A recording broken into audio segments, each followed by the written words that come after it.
what is it? I have to take the vacuum tube out and then put it back in, and then it'll work. Oh my god, good old vacuum tubes.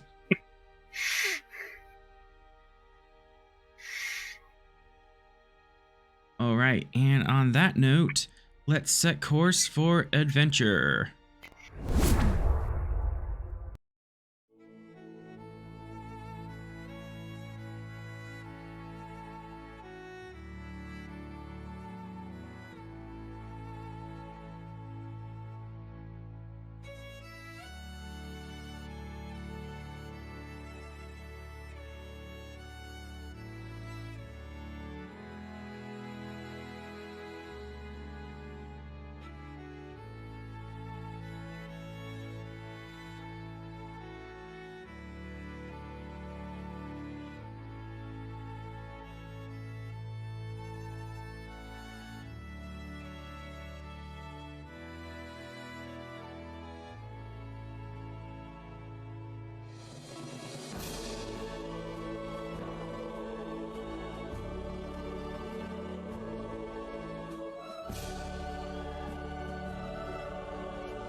All right. Things should be back on. It's working, and we are on our splash screen. So, as we left off last week, the crew of the Gungnir split the party as you do, and went to three different locations to find where.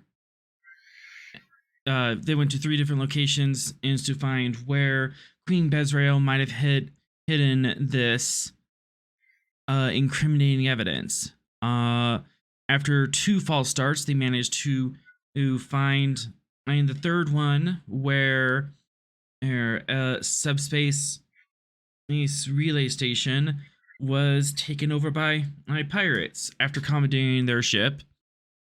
Yet another Notskin raider that you guys have commandeered.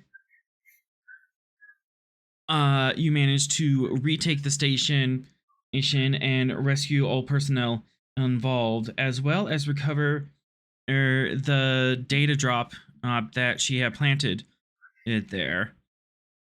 This data was concerning a conspiracy that happened 30 years ago during the height of the Cardassian border wars, where the Federation Council had signed, agreed, and told Starfleet intelligence to assassinate the political leader of a third world, so that way his son would rise to power and be amenable to the Federation.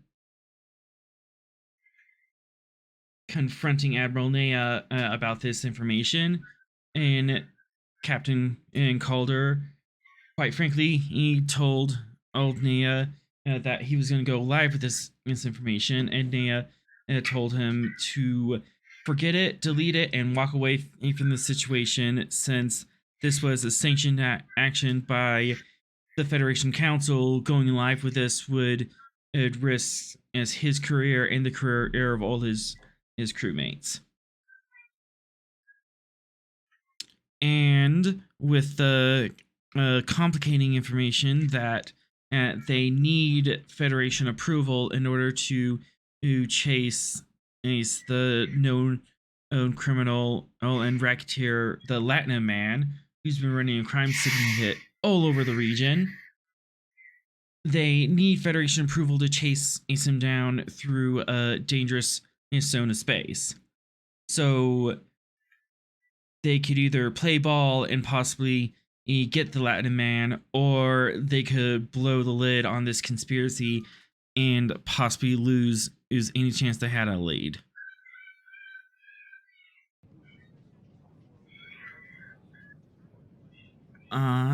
In the interest of keeping the crew in line, there was some last minute crew transfers.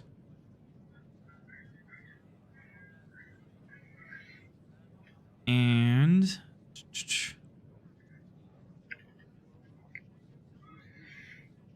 we are the old Dr. Morgana was transferred to a new medical relief Eve ship in the area.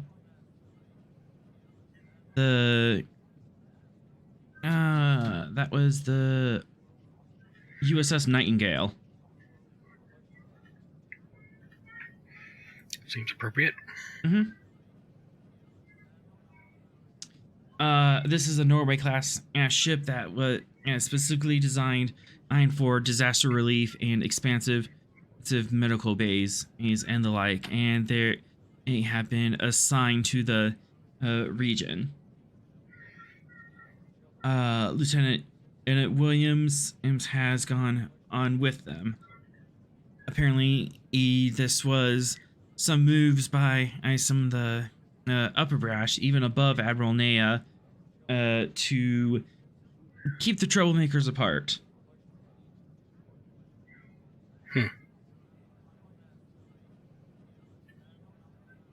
So, and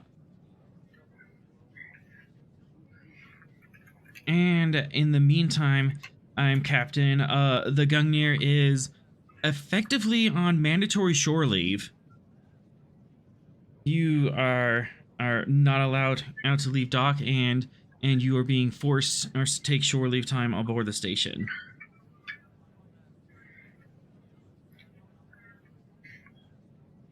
So, what's the reason for that? Reasons. Would you like to inquire about that? I'd like to know more.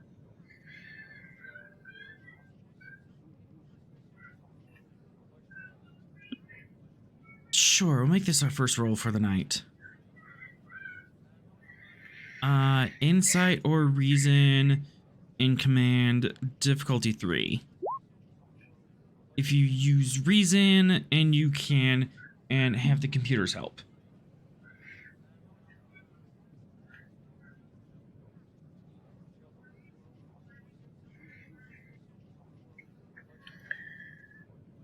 What were the two options again? Insight or reason command. I will use insight. Okay. It's difficulty 3. Would you like to buy additional dice?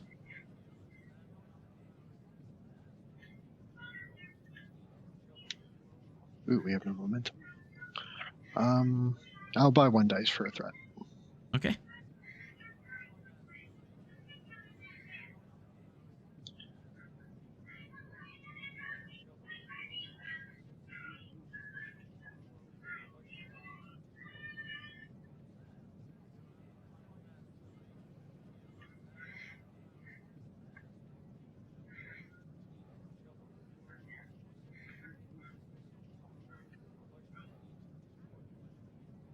You are just not sure. It's very peculiar that now of all time I'm so put the entire crew on shore leave, especially since the ship's in perfect working condition.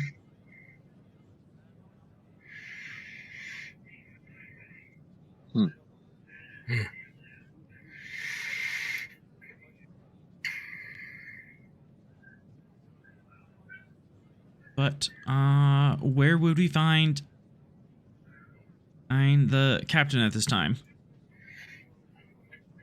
It's getting late afternoon. Still a couple hours till dinner time, and you have had no duties to do for the entire day. I'm just sitting waiting for the thumbs up from there to actually go into the Devil's Triangle. Where would you be sitting? In my office. Okay.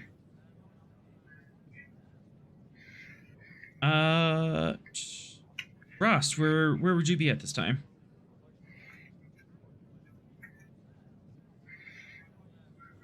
Let's see. I don't think we suffered any damage, so that's probably all right.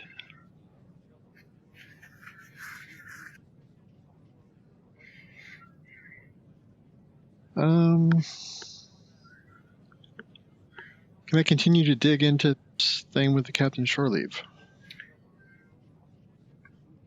You can at increased complication.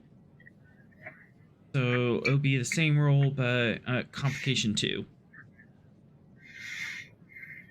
And if you want, you can rope some of your fellow crewmates in. Kind of rub heads together. Yeah, I think I'll see if Sorrel can assist. Sure. I assume we put our previous conversation on the back burner. Oh, I thought we did. Yeah, this is like a day later. A day later. So we had a conversation, but we didn't act on our initial plan. Okay. Well, I thought we put that into motion there. Oh, did we put that in? Oh, okay. I just because I know we're doing sort of delayed. Both of you did do the goal. Okay, then good. Yep, so yes, absolutely. We'll assist the first officer in his investigation. And you said if I use reason, we can use ship's computers as well? Mm-hmm. Yeah, I think I'll switch to reason so we can do that. Okay. And I'm going to increase the complication to now comp 3. We went from 2 to 3? Yep. So we are now looking at reason, command, difficulty 3, comp 3. However, you are assisted by Sorrel and the ship's computers command. Okay. Use my focus in computers. Mm-hmm.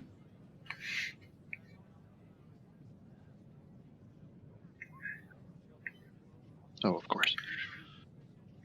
And you said that was reason. Reason and command. Command, gotcha. Not too bad for me. And I do have a focus in computers, so there you go. Of course. Maybe the ship will help? Yeah, I'm trying to get there.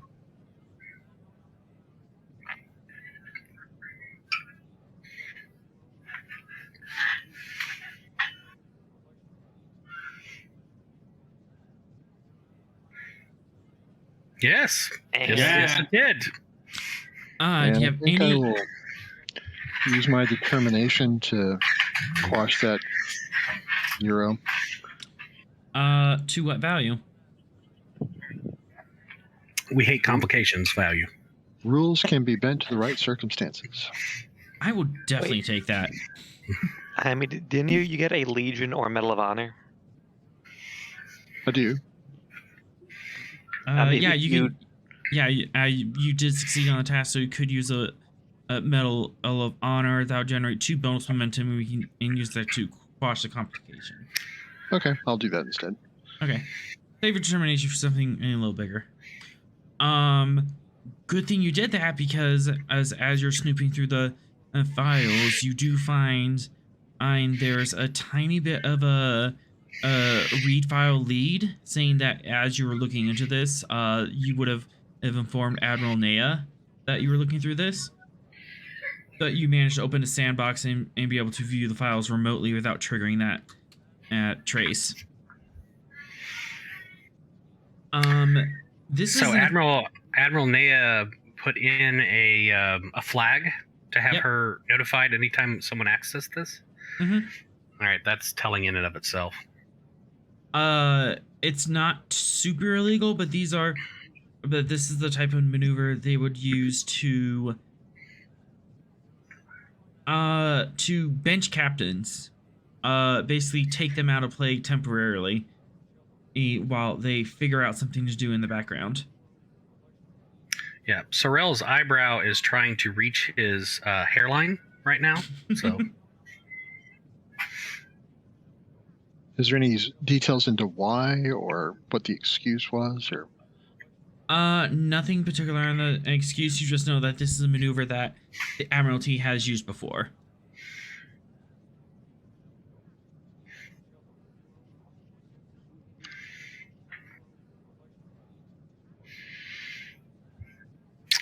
it would seem the captain has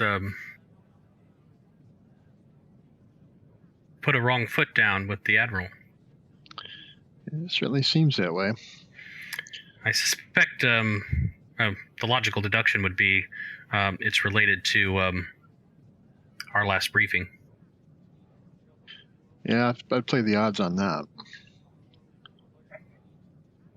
Good thing we worked out a different way. Agreed. Any thoughts on what we can do to assist the captain? Well, once this blows up in the news, it may be a moot point, but we've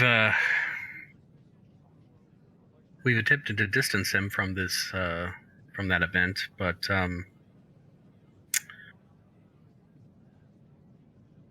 it'll be difficult. Well, perhaps we should think on how the admiral is going to react when that information is released. I believe her presumption is that we're going to have had something to do with it, even with no physical trace of our actions. How might we lead her in another direction?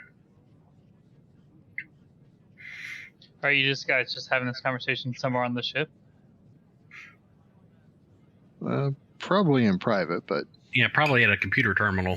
Okay. not on the bridge. But No, As that's he's fair. in front of the bridge crew. Yeah, Yeah, not shouting this intent forward. certainly not. Yeah.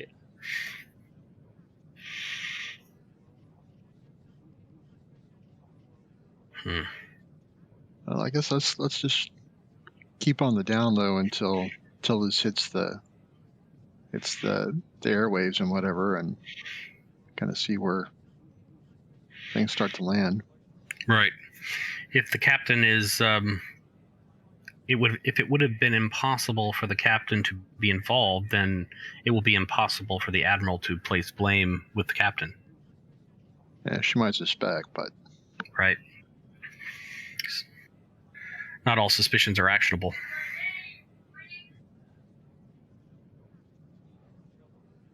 Okay. let's just hope she's not a bad admiral. So far, not super impressed.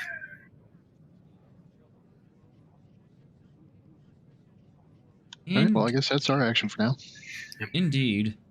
Vera, you've been off duty for about 16 hours now with absolutely nothing to do. Just kind of biding your time for something to happen. What would you be doing right now? There's holodecks on here, right? Mm-hmm. On this. Oh, she's absolutely just enjoying access to a holodeck. What program would you be running? Now that's a good question. Let's go with a.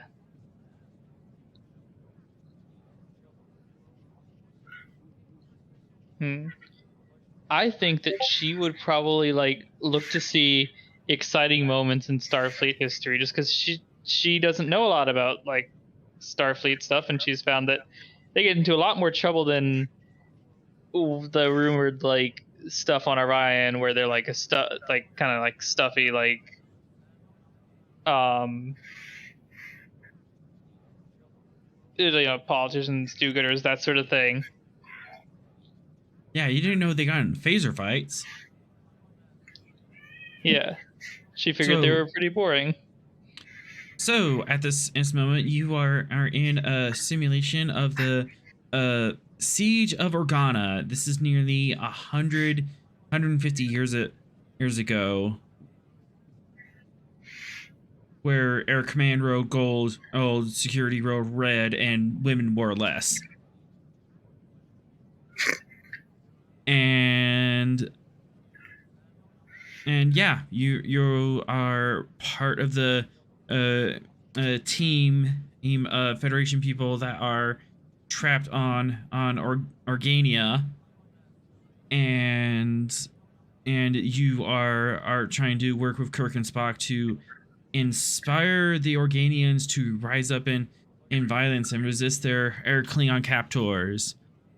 But the Organians are just having none of it.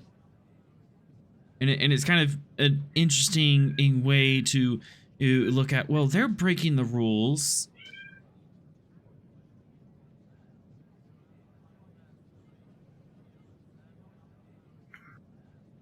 Yeah, she's very much interested in the fact that they're willing to go so off the book after she's had to read the book for hours on end.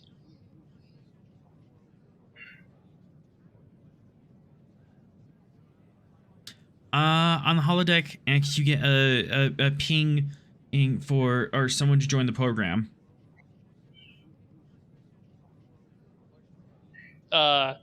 Who is it? Peter. Ensign Diabava.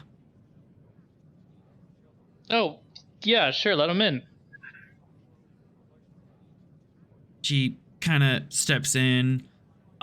She's not in uniform and is kind of standing there awkwardly, not sure how to be a civilian anymore.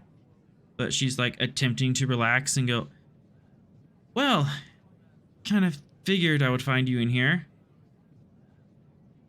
Organia, interesting period in our history. I just asked for an exciting one.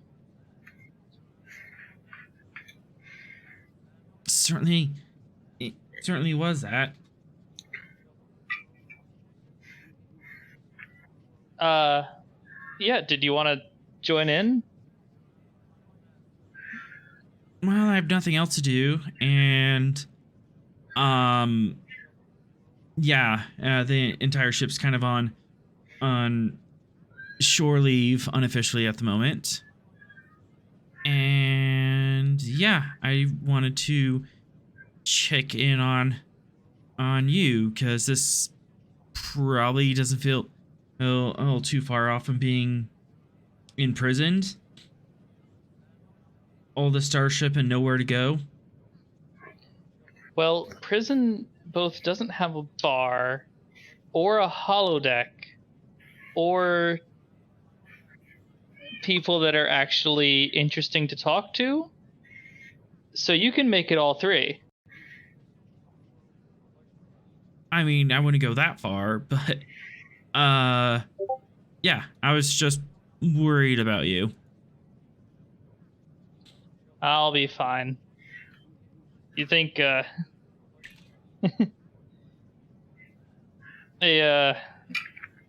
think I got all my boredom out back on the whole prison center thing, whatever you all call it. Brig? Well, I mean, I wasn't on the ship the whole time. I was on a planet. Yeah, the prison complex.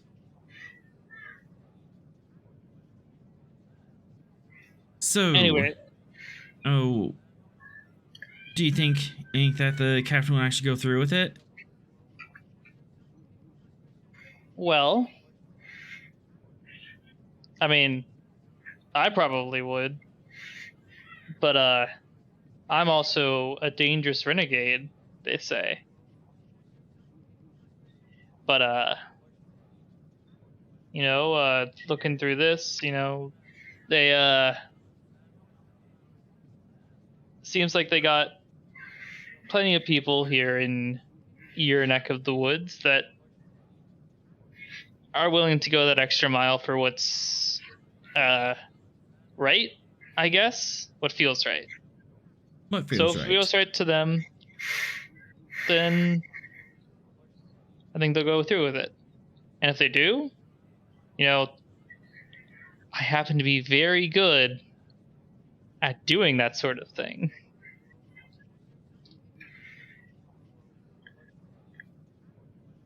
And well, with that, I'll switch to the captain furiously pacing his office, or just sitting and stewing.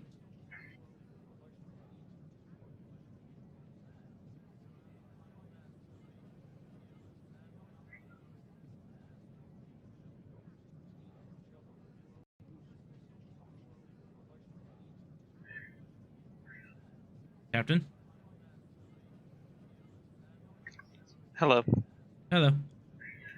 Camera moves to you as you are stewing in your office. Going on hour 17 of nothing to do.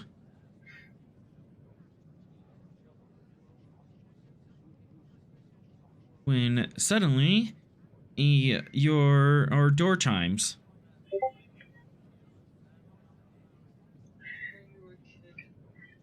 Come in.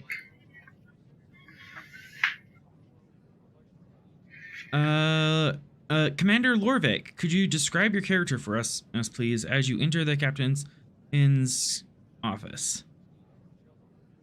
All right. So, stepping into the office, you see what is mostly a very refined Vulcan member of Starfleet. Completely perfect uniform, no wrinkles, shoes and pips shining. However, the hair up is immediately catches you off guard. You would expect a small, shortcut Vulcan haircut. However, the right side of his head has been shaved, and the rest of it has been combed over to the left and dyed a bright white. But he stands at command, arms behind his back, emotionless expression. Captain, I am Lieutenant Commander Lieutenant Commander Lovik, reporting for duty.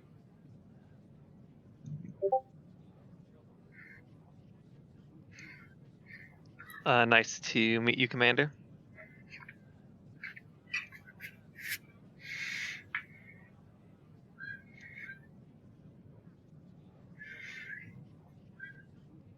If you need if you need something else, must reporting for duty, you can go to the med bay and make sure everything is in order for your preference, and no need to worry if you need to call to bring in certain equipment.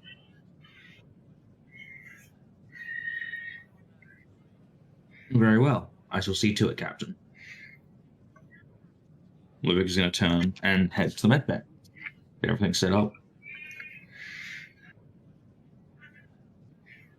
Yep. You make your way to medbay. It is at this point, finally, Captain, you get a communique.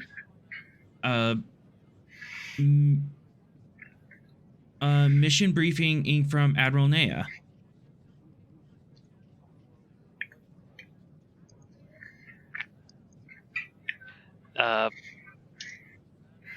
Put it on screen.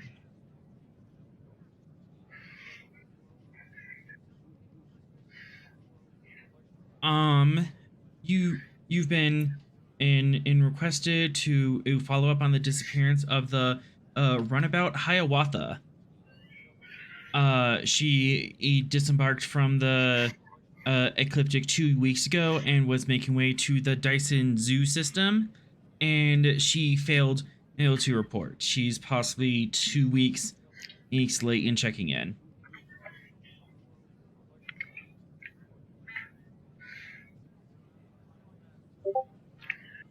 And there's a good sector and a half that you have to scan.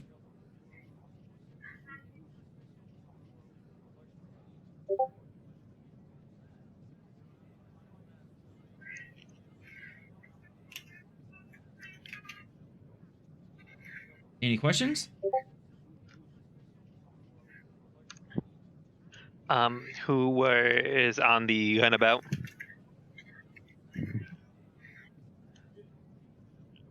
A small science team led by a Lieutenant Commander Durrell.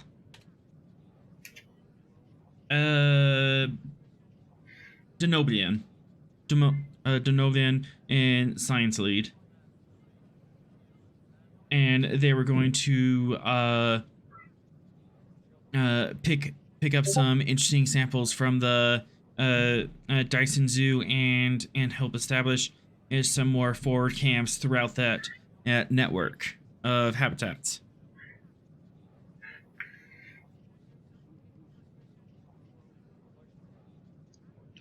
Okay. How many were in the science team? There were 4 individuals total, including Durrell. And they were on a long-range runabout with a science lab app attached to it. So very much a standard configuration for a runabout to go land on a planet and be there for a month and then return. And was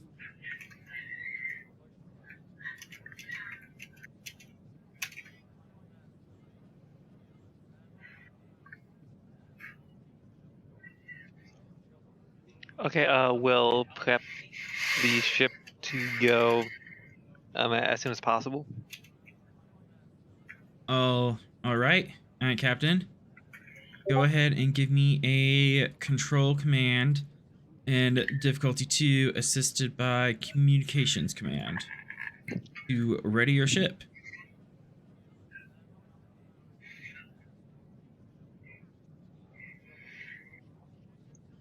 Take a threat GM.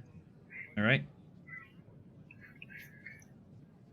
Leadership as a focus. Absolutely.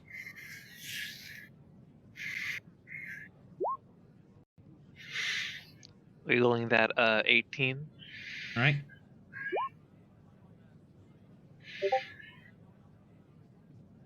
And 1 momentum generated as 3. Well, 2 because of oh the yeah, it's ship. only just 2. Yeah.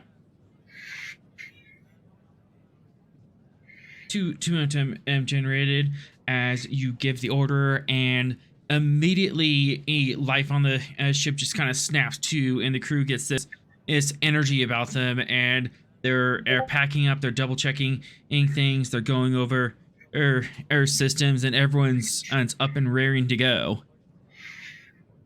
Vera. Yep, Yes. ship prep montage. Vera, you get the call that you are to report to the bridge as the ship is ready to take off, or getting ready to take off.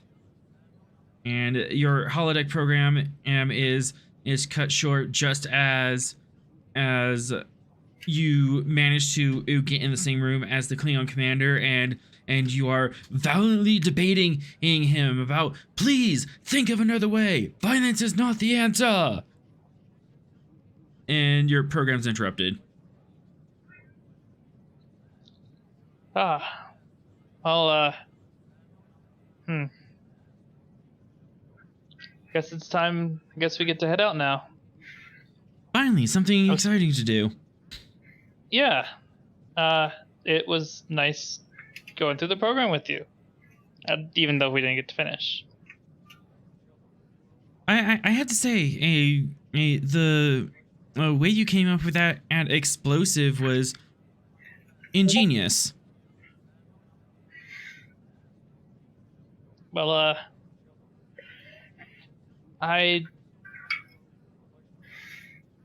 you gotta know how to get out of sticky situations, you know. Get in them, get out of them. Yes. Oh, you don't need to know how to get into a sticky situation. You just do things until it happens.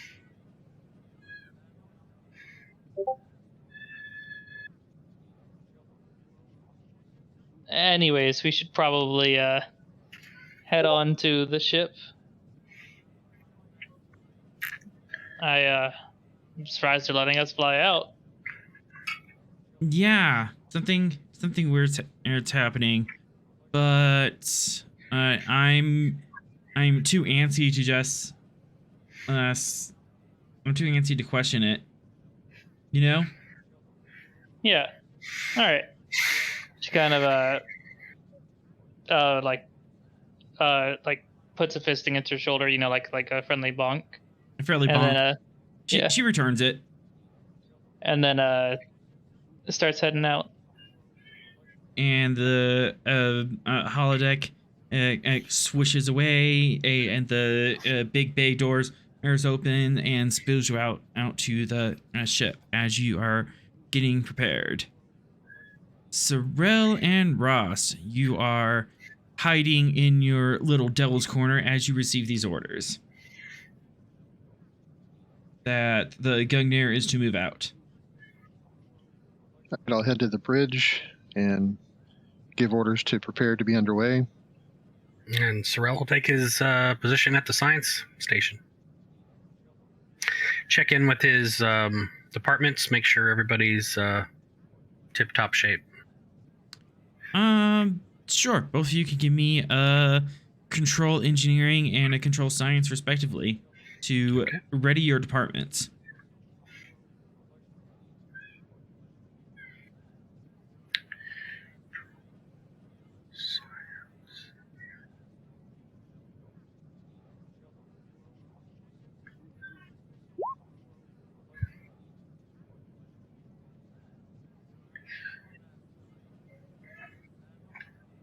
If I have a focus in starship power systems or propulsion systems, would that be a focus okay?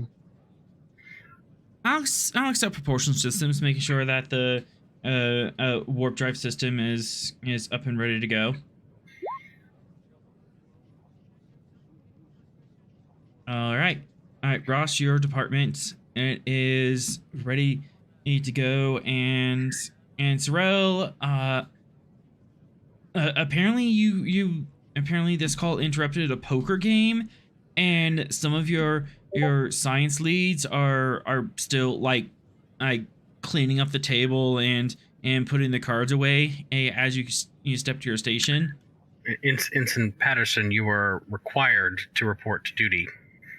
Yes, sir. I'm on my way. Just hold on. Oh, and you hear that like clattering sound in the background. Oh man.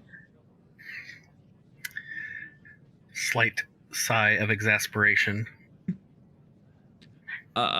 After about 5 minutes, and he makes his way up there. Good. Lorvik, you've been down in the sick bay. This is actually you probably just walked in the door when you suddenly received the general announcement that the Gungnir is ready to move out and will be at departure stations within the hour. Very well. Would Lovic have been given crew personnel files already? Minimum. You would have received personnel files on your immediate staff, and just like the entire Gungnir roster was just handed in a folder that you have not had time to open yet. Okay. Has he had time to go over his immediate nursing stuff? Yes, you do have Lieutenant Hannah McCormick, who is the ship's psychologist.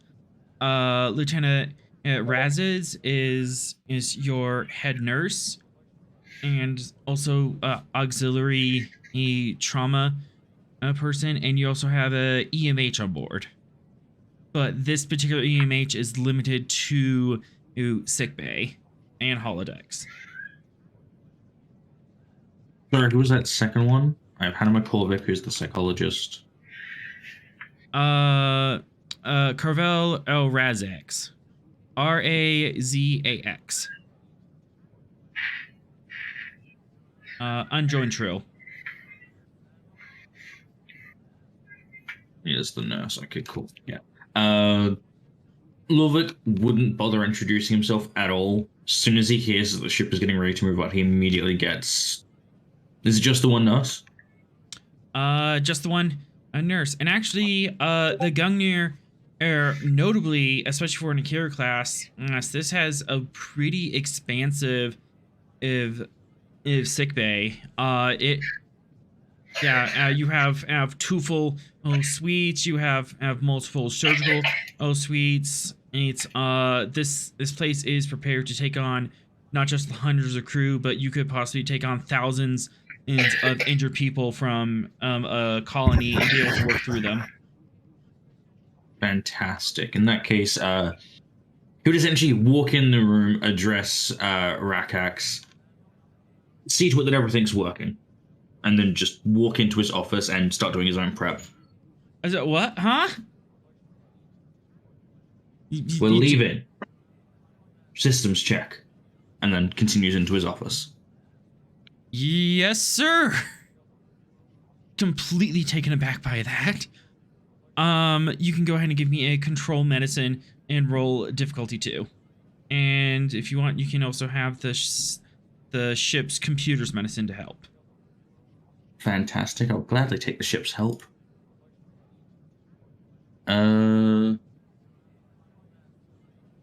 Control medicine, you said, yeah? Yep, control and medicine. Do you have any applicable focuses? Not for ordering people around. Okay. So you'll select no focus. You initially start off with 2d20. Would you like to purchase additional?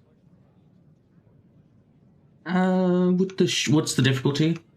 It's difficulty 2. Difficulty 2. Probably a good idea to maybe buy one, as long as everyone's cool with it. Go for it. Yep. Would you like to use threat or momentum? I'll use one momentum. Let's not hand over more threats already. Oh, please, you haven't lived until the GM gets 40 threat.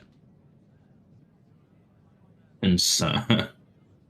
All right, so I'll make sure your sheet's set to control and medicine's highlighted. You have no focus, but you have 3 d20s, and comp range is standard set at 1. You may roll when ready. I'll make sure I'm not talking to myself. Oh my god. You are on top of this. Score some momentum there. And you rolled 1, 2, 3. Yeah, Nice. yeah. Also, whoever's rolling the ship, that might be an extra one. Yep. Who does roll a ship? I can do it. What's the roll for the ship? I meant to roll the ship. I don't know what I'm doing. Computers. Yeah. A quick tip to rolling for the ship, Lorik, is to open up the ship's character sheet. I didn't know I was rolling it. Hang on. I can do it. I just didn't hear what the rolls were. Computers and medicine, I believe. He said. Yep. They said. And ship sorry. always rolls 1 dice, and ship always assumes to have a focus. All right, cool, nice. Oh my god! So we're getting all of the good rolls out right now. So enjoy it while you can. But that's 6 momentum. That's 6 momentum and generated. You have 1 float. As in Vulcan-like efficiency and a bit of brashness and fury that is taking some of the medical staff aback. You are on top of this. You've even you've even started reviewing the medical logs of the senior staff right now, and you just have have multiple holographic windows set up in front of you, and you're just reading everyone's report one at a time. I'm almost faster than the computer can and load the data. You have 1 bonus momentum. Would you like to use that before it goes poof? Oh, what the hell do I even use that on? You can ask additional questions. You could spend 2 to You know, create actually, an here's the event. thing. You could If spend 2 to if I create- am actually Go ahead. If I am actually going over personnel files, can I use that momentum to ask the question, who is going to prove a problem for me when it comes to regular checkups and the like? Who are my problem people on this ship? One of them, and for certain, Patterson has a long list of coming in with feigned and, well, not really feigned, but over exaggerated injuries, and he's a hypochondriac. He'll be in at least 3 times a week, thinking he's dying of Xenoblian in plague, which is a disease that has been extinct for 150 years. Technically speaking, I get another question because I am also studious. You are So- are studious. Are there any players that like tried dodging the doctor and stuff? I don't know if we've established this.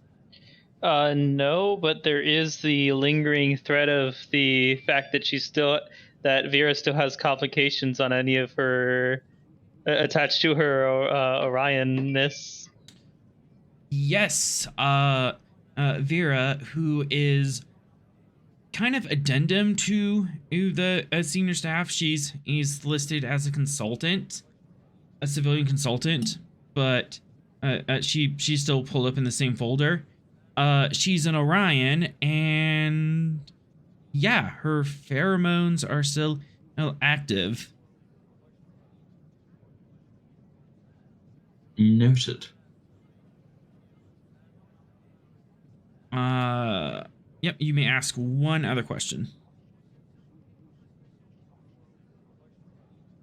Because of studious. Yeah.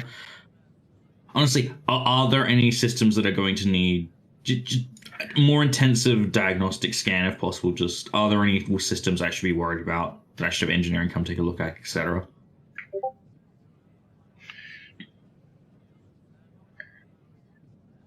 Sorrel, the doctor is looking over the medical files of the senior staff. Is Sorrel the type of person to avoid going to a doctor or not? Nope, he's happy to report. I'm assuming everyone else is. Yeah, that's no problem. Yep. Okay. So no one are Dr. Dodgers. I mean, our last doctor was a little cranky, but not in general. As far as any specific systems, nothing in particular. Everything good. is Hey. in ship shape. Glad to have that confirmed. Absolutely.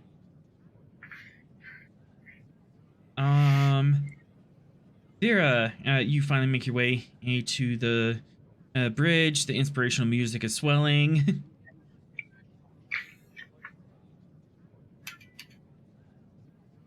I'm assuming, Vera, you take your seat? Oh, yep. She kind of pulls out the. She has like her like custom fixed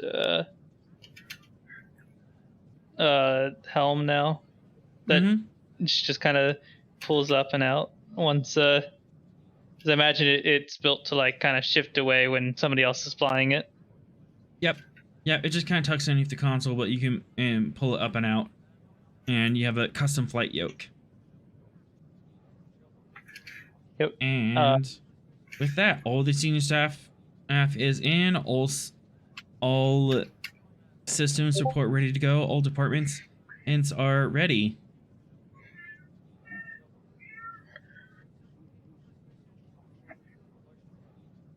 Captain's ship is ready to be underway.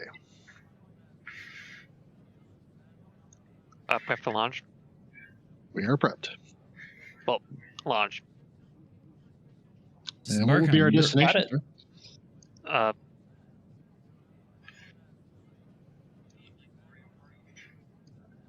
The lost runabout's last known location. Hiawatha's last known location. Sorrel, oh, you could look into this. Happy to. He's in science. Based on I'm gonna say these records are a bit old. And computers, science. Did 4, okay. Well, computers is a focus. I will spend 2 momentum and give a threat for 4 dice. 4 dice, yes. Right. Alright, gun reasons. Yes, okay. Can I assist with the direct? You may. I don't think I will. I don't think I need to. Hey, it's always extra momentum. Yeah, momentum. Let's go. And then computer science from the ship.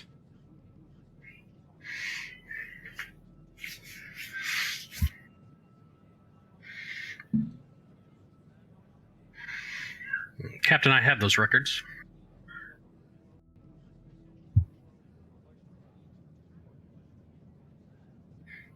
Oops.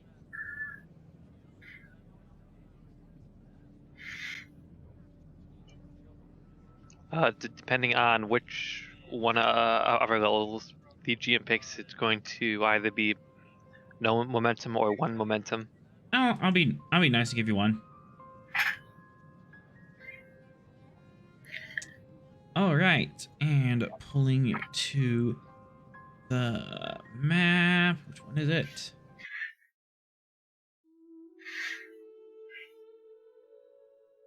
Ooh. All right, so the ecliptic is down out here. The Braytok. Actually, my Beta Pavonis is now. So, oh, it did check in with if the Keswick system before or it went out of range. So probably somewhere around here. I'm gonna drop a marker.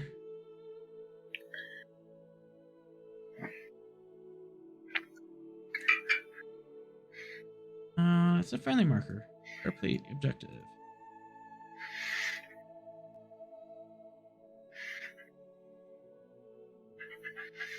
Right about out here. So, oh, it checked in with if Keswick, and it did not check in with the Dyson Menagerie.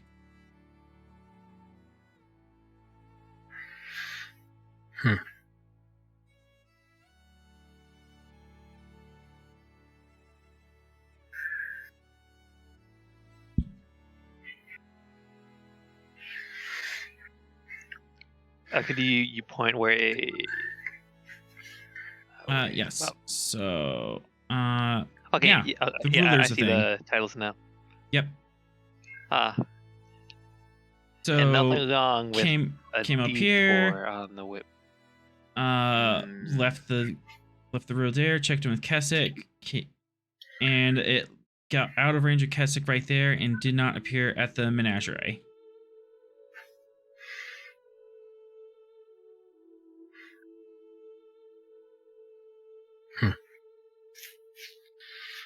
I think this could be a logical path after saving the runabout. Mm-hmm.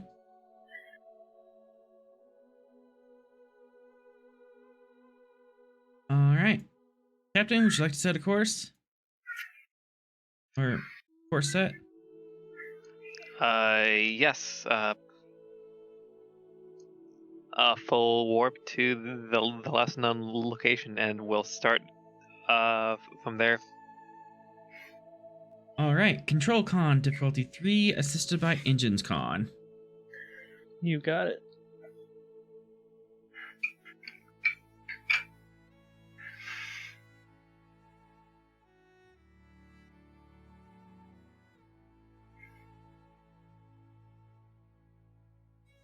And take a threat, GM. Oh, that might come in handy later.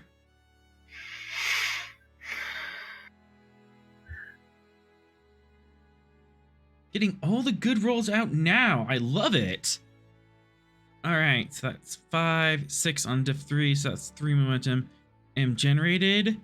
Course laid in. You have 2 float.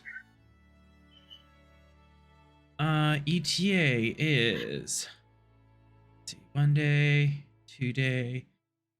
Yeah, you're looking at about 72 hours, but you could spend some of that and momentum down to get you there faster. I mean, I think we should probably just keep our normal pace. Gives us time within warp to just consider things. Okay. You do have the 2 float. What would you like to use that for before it evaporates?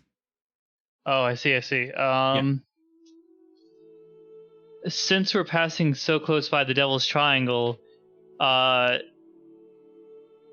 safety? If that makes sense? Yeah. You make a particularly safe course that is not going to run the risk of any subspace anomalies or wakes coming from the Devil's Triangle. You're still like a couple light years away from it, but that's a good thing. I meant more from like the Hulk's pirates. Or pirates. Safety from pirates. That'll work too. Alright. Course laid in. And warp me. Warp me. Make it so.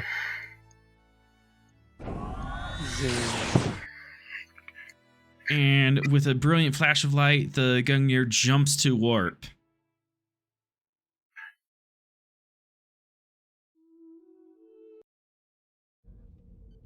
And on the ship proper.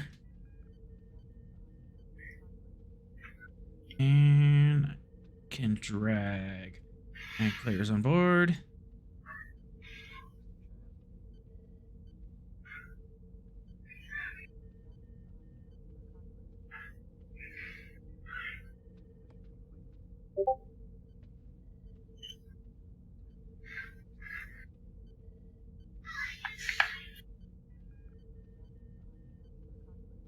All right, you have 3 days prep to figure out what is going on.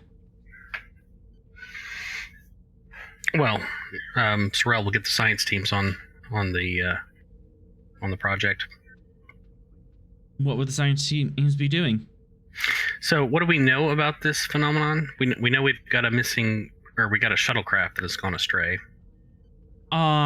It's a long-range runabout, and that's all you know. There's no particular phenomenon in the area that might cause it to go astray. You do know They were that going to the Dyson sphere. Is that right? Yeah, the Dyson swarm. That in particular, you could look up on. Okay, yeah. So some research there, and then some work with the long-range sensors seems reasonable. Okay. Check up on the Dysons. That's great. Computers and science. So, Reason Science Div 2, assisted by Computer Science. Alrighty.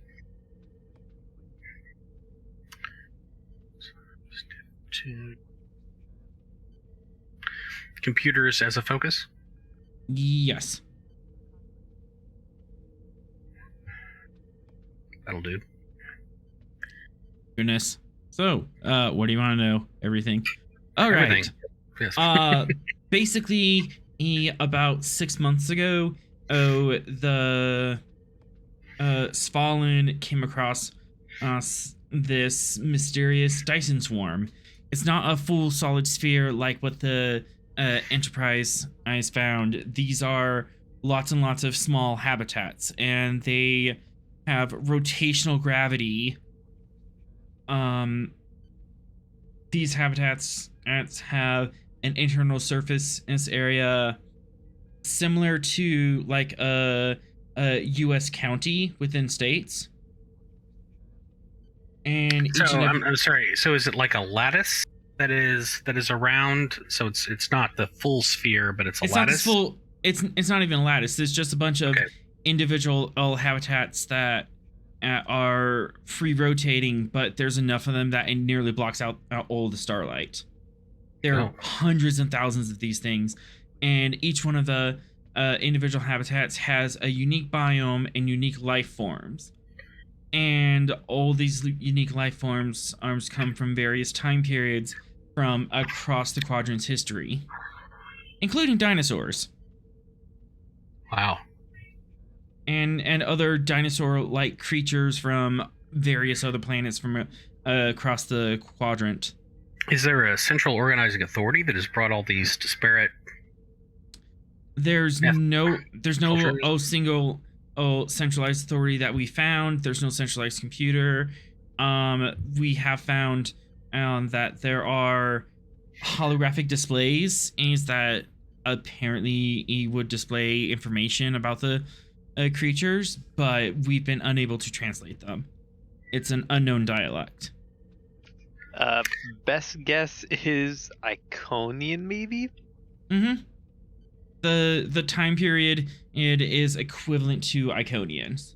So is this like an Iconian menagerie of some kind? That's the best going theory as of this point. Okay. After rescue efforts were made, scientific teams have been on the menagerie, cataloging the creatures and also looking into construction and history.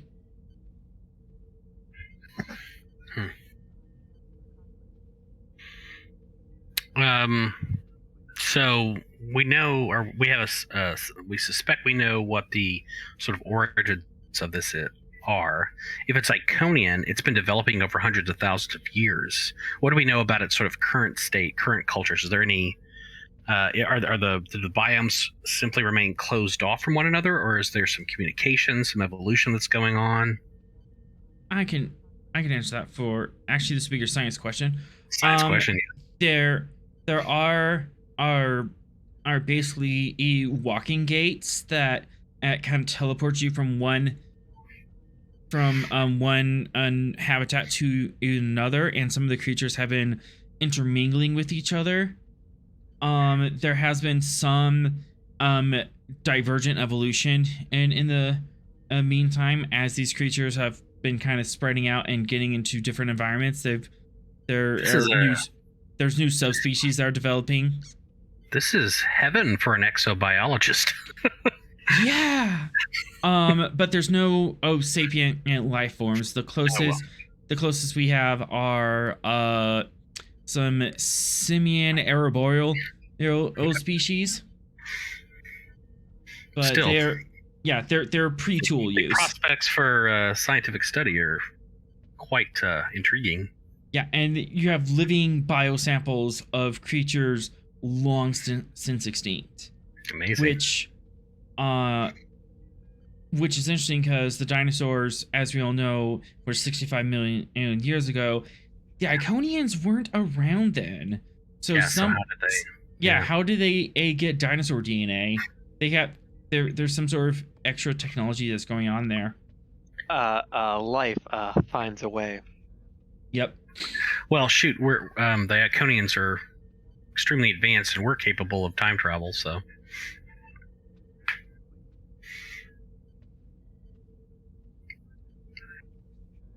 That's your science question. You have 3 float. Okay.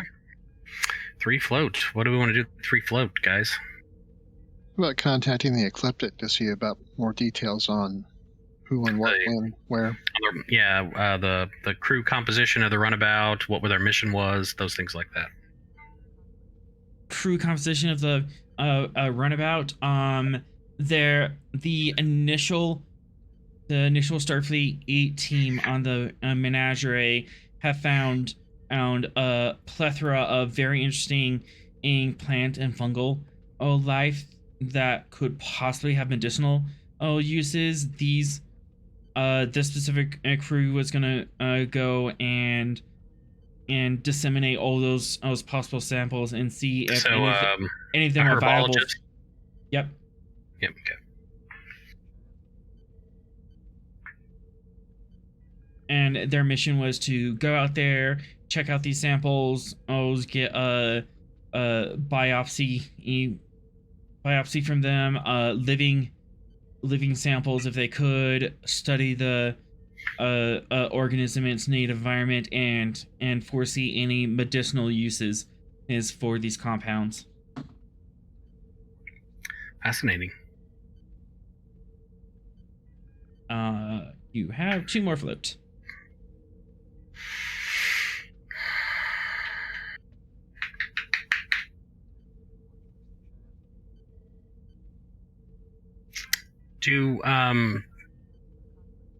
Does anyone on the Gungnir have any connection or know anyone who was on the runabout?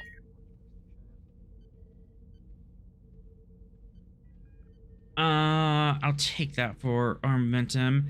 No one in particular.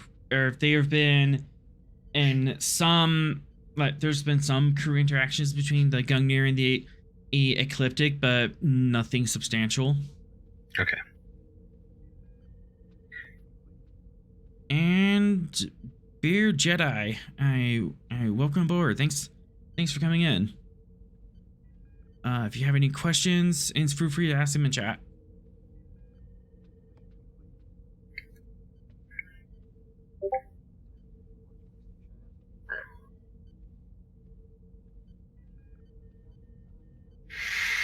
All right, I'll get the sensor operations going on those long range scans. All right, so that's one on float goes poof. And what kind of? So, you're setting up the sensor arrays needs to do long range scans. What in particular would you be tuning them to look for?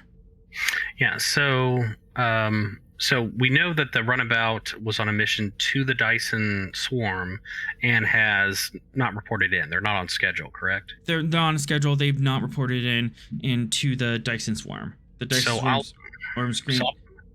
Okay, go ahead. The Dyson swarm arm team has not had contact with the Hiawatha. So I'll be focusing our sensors on their expected flight path and looking for anything that might have disrupted or pulled them off course or, halted their progress. So things like subspace phenomenon, on that subspace kind of stuff. Phenomenon, some kind of stellar event, something along those lines. Yeah. Something that would disrupt your warp bubble and stop them from traveling. Okay. Right. And sensors, science, and diff 2 because you have those wicked cool sensors. Okay. And I have sensor operations for a focus. Yes. All right. I'll spend a threat to get a third.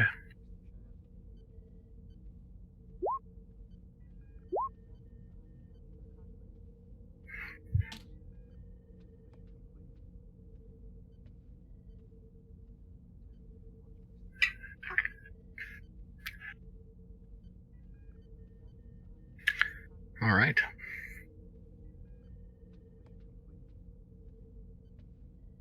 All right. 2 more momentum generated. You're scanning out. You're not finding any particular stellar phenomenon that would disrupt warp field. Tachyon bursts, solar waves, ion storms, arms along the path.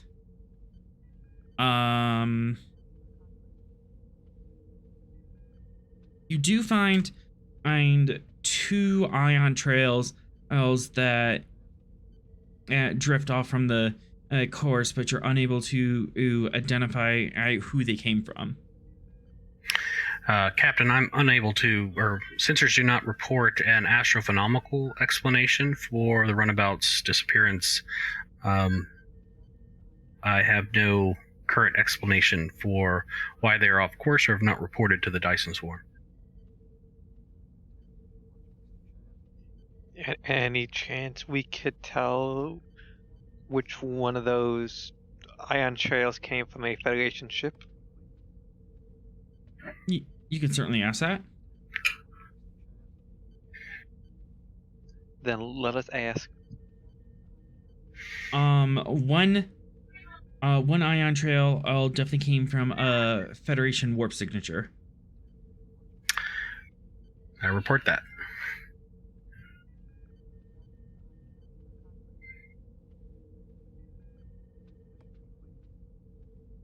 Operating hypothesis, they have encountered a ship, and that ship explains why the runabout is not on course. Logically speaking. Are those iron trails two different sizes or the same size? You could ask that for a question.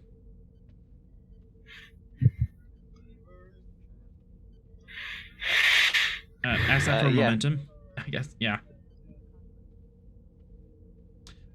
They are. One of them appears to have come from a scale 2 craft. Another one has come from a scale 3 E or 4 class. The scale 3 class ion trail is a bit degraded, so possibly older. Is there is the ion trail of a known signature associated with any ships in the database? I can ask that for momentum. Yes.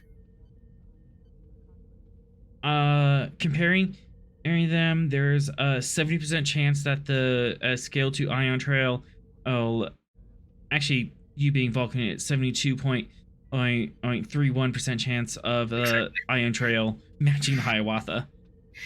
72.31% chance the class 2 is the Hiawatha, Captain. And the class 3? The class 3 E vessel matches as a Nausicaan raider. Captain, prepare yourself for the shock.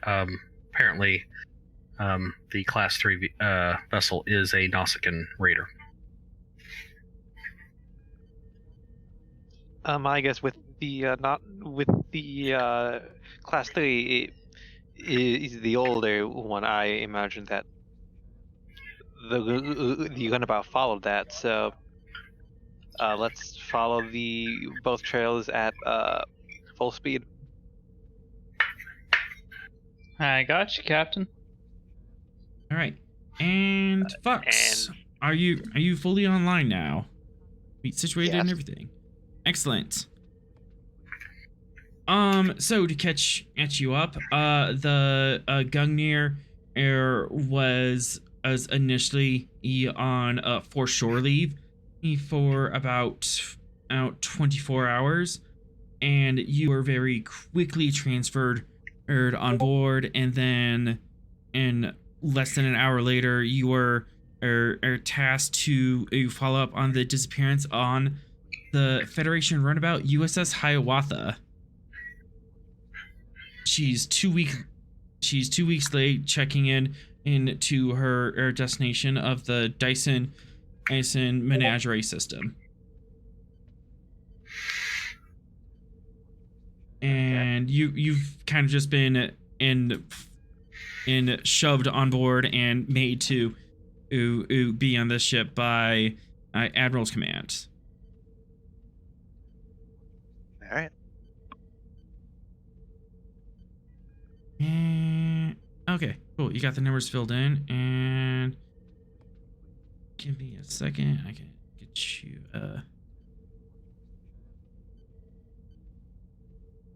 I can get you a face. Faces are helpful.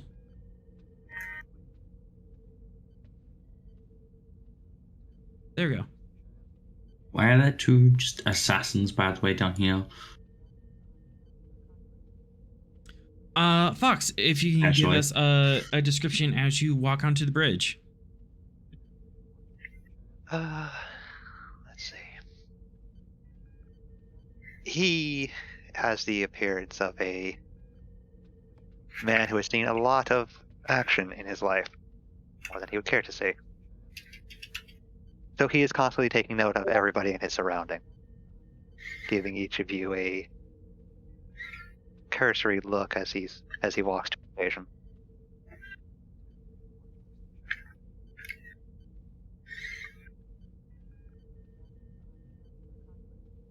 But other than that, he is more of the watcher for the most part. Strong and silent type. Mm. All right. And Should, to clear up any any loose ends, Captain, and you were aware that Fox was on board. He was in the rig previously, as you were taking off, dealing with your esteemed guest down there. What race is Fox? I'm sorry, I missed that. Human. What was that? Human. Human. Okay. Oh, human. Sorry. Hey, Lovett, if you wish to be on the bridge, you may just take the diplomatic chair, which is supposed to be the quote-unquote miscellaneous chair for the bridge. Question: Should we describe our characters for the new players? Sure. Now's actually a good time. Everyone's on the bridge, and we kind of have a search pattern and getting started. Let's do a round circle. Starting at the top, Captain. A brief description of your character.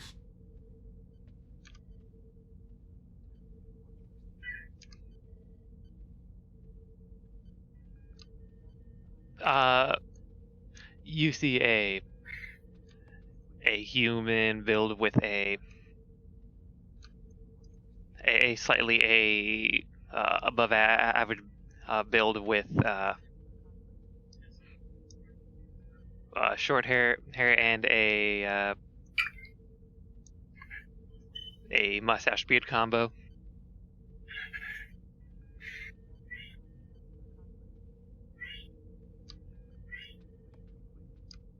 Yes, sadly, that is it.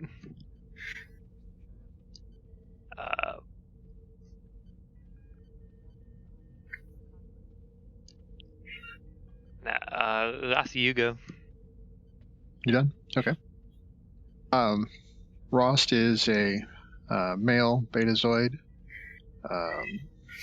clean shaven, dark hair, average pretty much in most respects.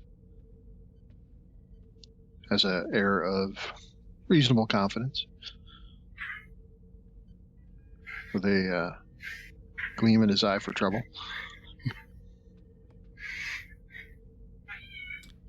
And Sorrel.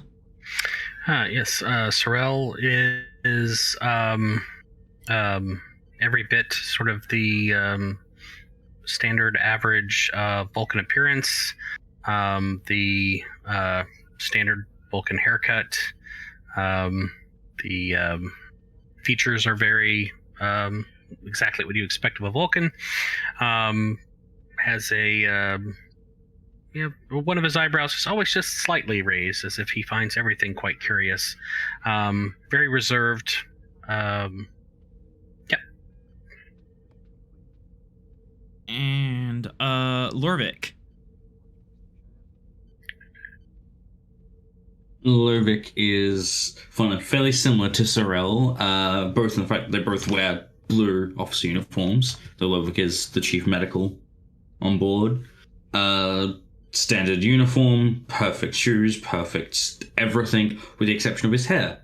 The right side is shaved, and the rest of it has been combed over to the left and dyed a bright white. But as otherwise a cool, calm, and collected Vulcan. And last but not least, it's Vera.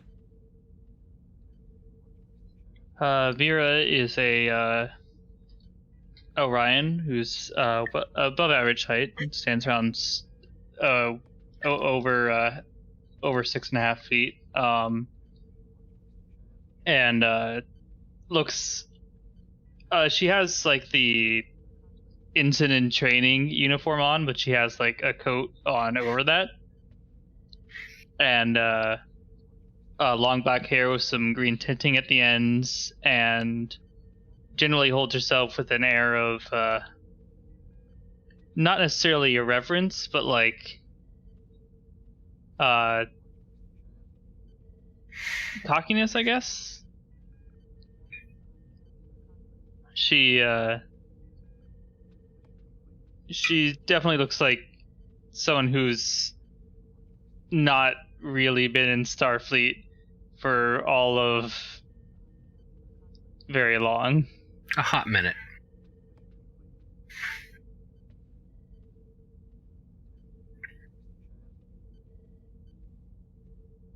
Yeah.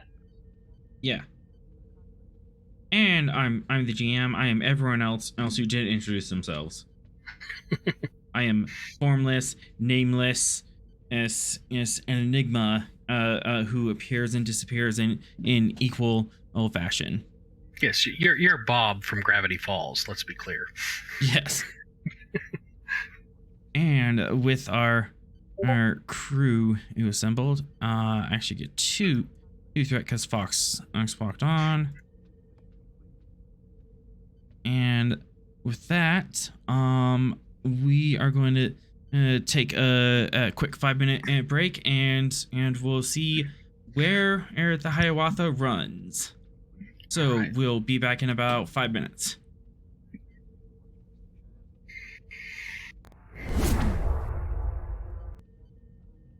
Welcome, new players. Yay! Yeah. Also, I was going through, and Sorrel now has someone to verse in Vulcan chess. Yes, he's just on the. Of course, you would never know it from looking at him, but just so is very much looking forward to those interactions. Doesn't seem off-put by Luvik's hair at all. He is looking forward to a conversation on the efficiency of that haircut. Oh, there is a very good reason for it. Yes. I love it.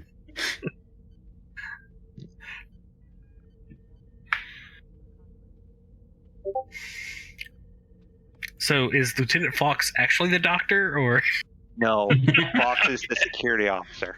okay? Because He's, Is he he's the one the that doctor? breaks basics. he's the doctor, and oh my gosh, mind blown on this crossover. I come from an alternate reality.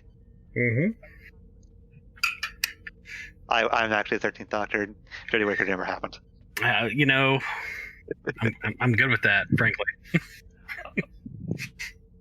It's fine. She's not Hey, going to happen why anymore. are there temporal assassins over here? What's Oh, the temporal assassins. Don't worry about them. They're nice. They're definitely not here to kill one of us. The first rule of our temporal assassins is we do not talk about our temporal assassin. I see. Or how I'm like 10,000 years older. Yeah.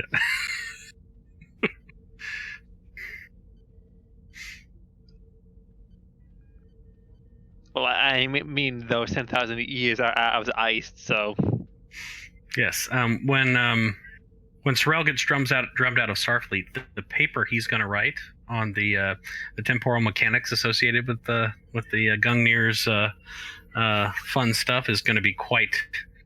Yeah, he's looking. He thinks he thinks he's got a chance at that top award with that paper.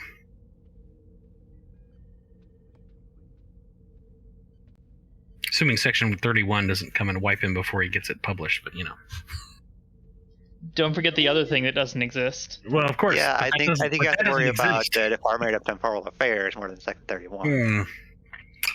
Unless your paper. Although I like- have a favor with those guys, so I mean, unless your is the paper, favor going your to paper extend to is being like able? seriously like against what Section 31 wants to keep going with the Federation, then they're not going to really bother with you.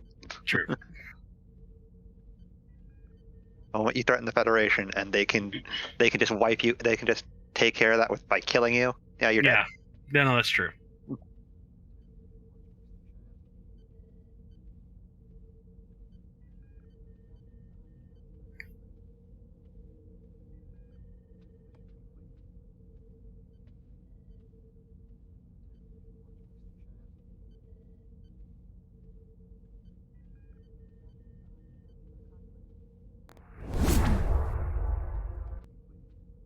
And we are back.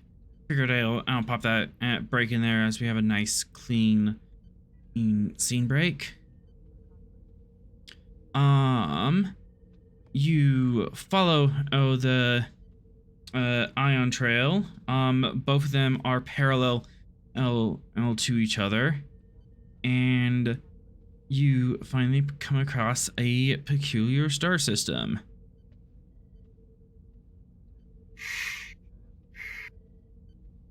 Captain, your orders.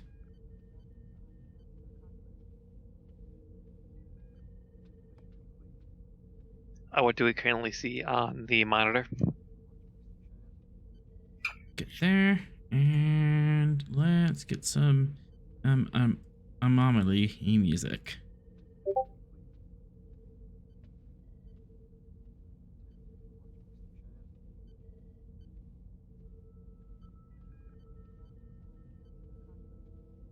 All right.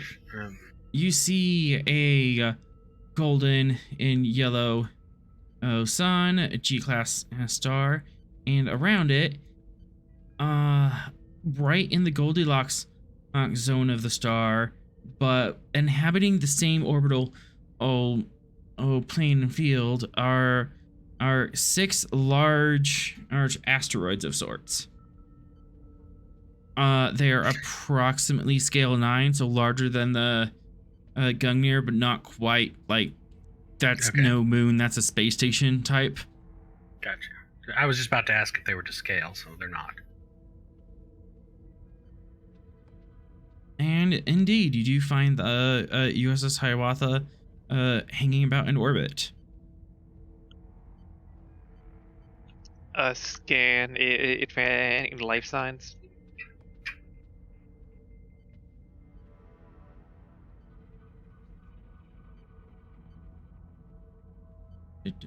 Reason and the science.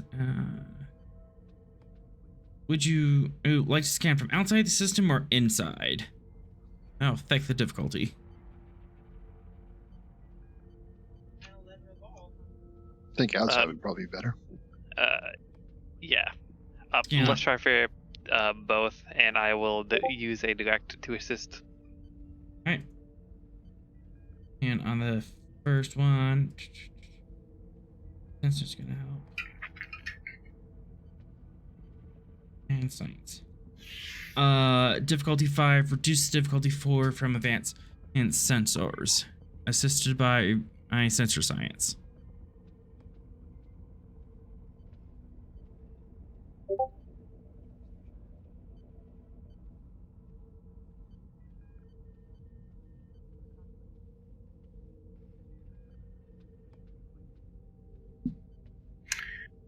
The 4,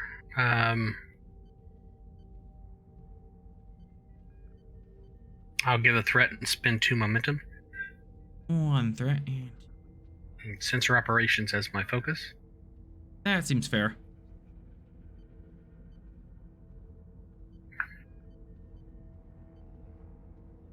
Sweet. 4, 6, 2. You gain that 2 momentum back. We are rolling way too well early on, Yeah, we're Yep. gonna pay for it later. for sure. The science gonna fucking come murder us. Don't worry. Don't worry. All the battles are coming to me. Don't worry. All right. You do gain 2 momentum off that. You do detect life signs. A lot of life signs. A lot of life signs. It appears that each one of these planetoids has an internal M-class atmosphere, and they are teeming with life. All sorts of animal, vegetation, and life. What happened to the other warp trail? I could answer that for a momentum or a science question. Please. Bro, would you like to ask that? Yes. Both warp trails terminate in this system. Oh. But we don't have a sensor lock on the Nausicaan Raider. As of yet, no. I will get an active sensor scan going to locate the Nausicaan Raider.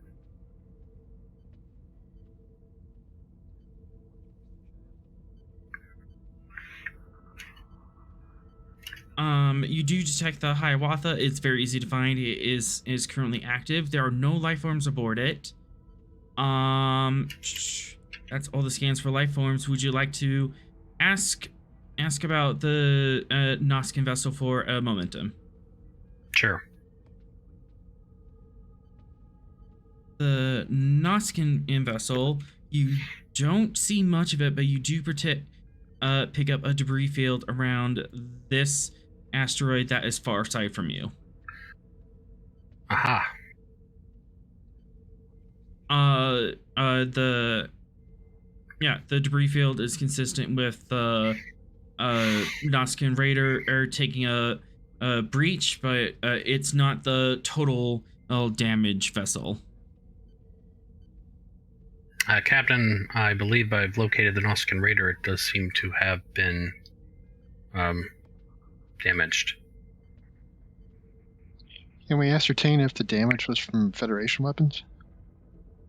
For momentum. Please.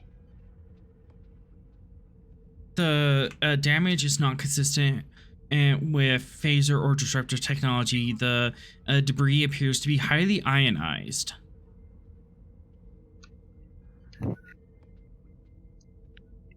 Yeah, I wouldn't believe that a standard would be able to win a fight against a Nausicaan Raider. Certainly wouldn't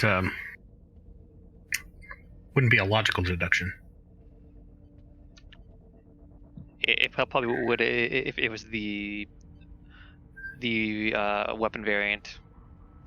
If it was the weapon variant and you had player characters on board who were particularly clever, you might be able to go toe to toe with a scale 3 Nausicaan and Raider crewed with NPCs. But your run of the mill Starfleet officers in a runabout out versus a Raider, the odds are against them, especially the Hiawatha, which is not in weapons configuration. Yeah.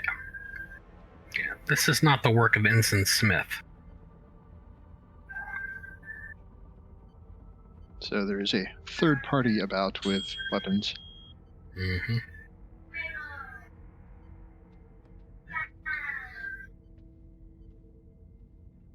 Any additional questions, or would you like to move in closer?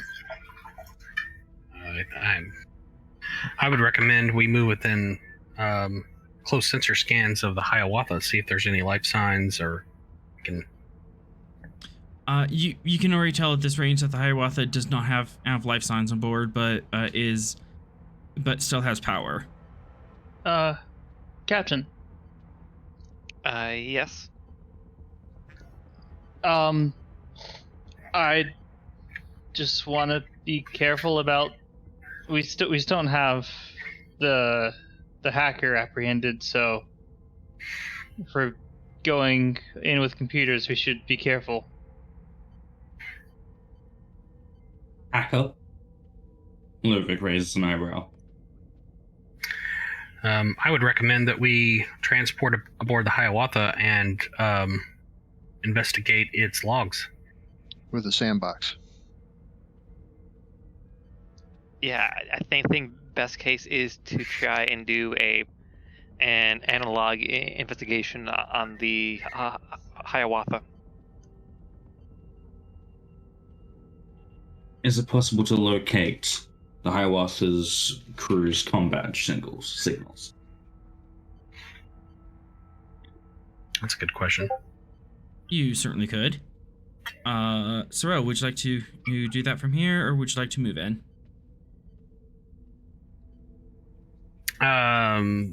What's the difficulty cost versus the 2 options?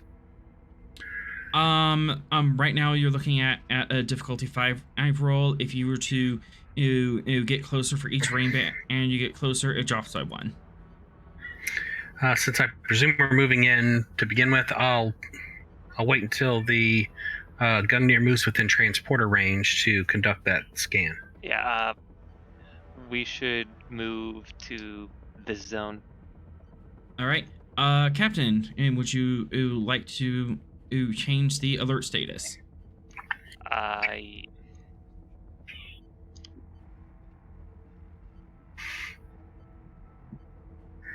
Yellow alert, because the thing that damaged the Nausicaan ship could still be here. Oh, that's the wrong music. I wanted this button. And if we can't find the comm badges, there is a chance that we might find something on the ship's transport log.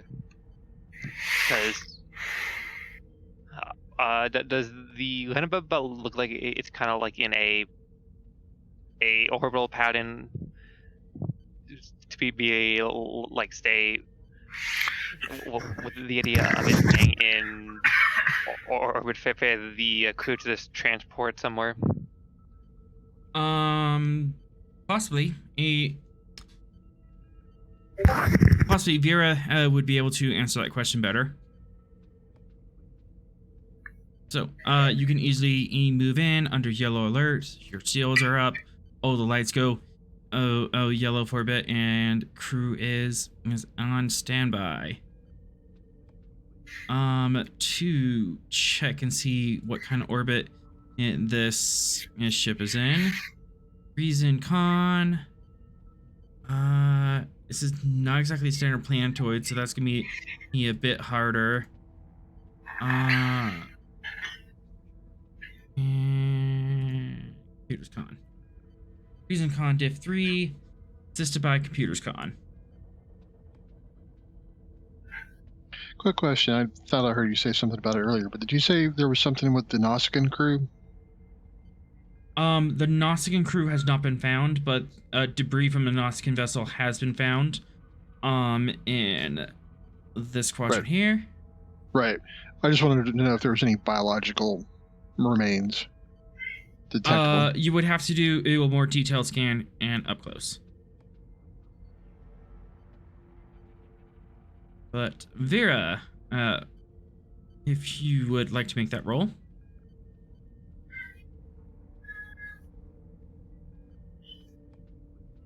Yep, go ahead and take another threat.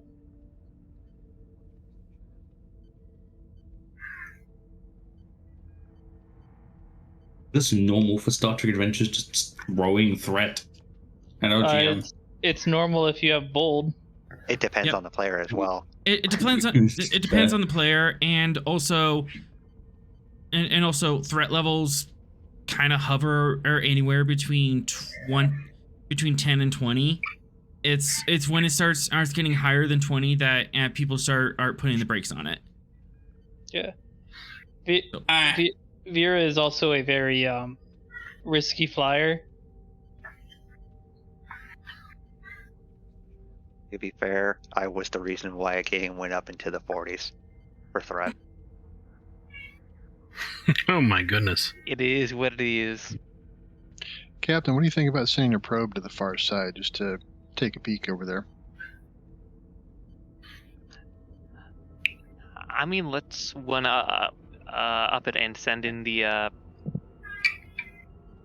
because I know Sugel has a pet project he probably hoping to actually use. I do have gyro. I think this would be a good time to actually test them out.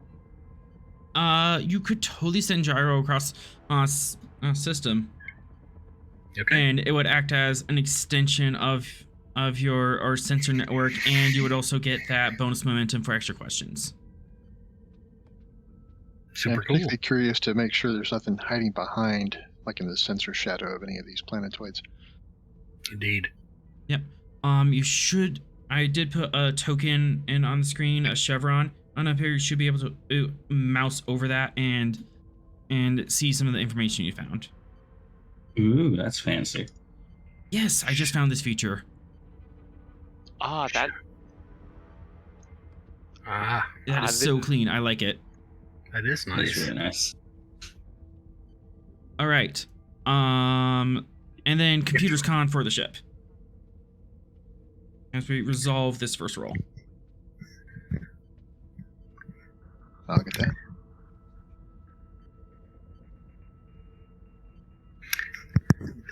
DM me about that, about what you found there, DM or GM. I'm super curious. Yes, in one moment. We haven't deployed gyro. Yeah. Oh yeah. Doesn't have to be. Doesn't have to be right now. I'm super curious about this roll 20 thing here. Sorry. Oh, the roll 20 thing. Yes. Remind me after the game. Okay. All right. So 2 momentum am generated. The Hiawatha is in a perfect parking in orbit. It's not geostationary. It is taking like little lazy loops, but the computer is automatically adjusting course and keeping it in a stable orbit. It could stay there for 100 years, or as long as fuel holds out.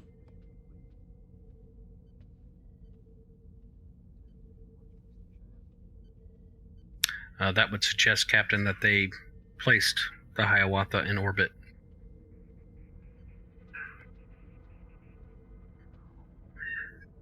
Okay, so with that, we could assume that they've at least used the ship's transporters, so we could find out. Yes, I think accessing the Hiawatha's logs should be a priority to find out what it is that brought them here and why they transported off the Hiawatha, if that is what they did. Yes, but we should still be careful in case there's a... Yes, computer shenanigans should be guarded against. No, really? I wouldn't do that to you. There's a few ways we could do this. We could just actually literally beam there, or just...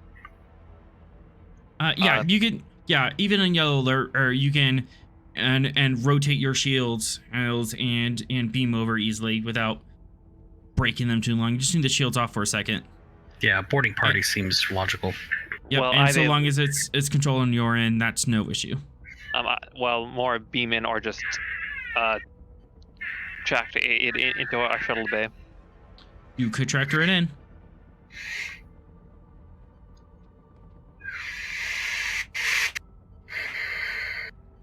I don't think having an unknown ship in our hull would be good.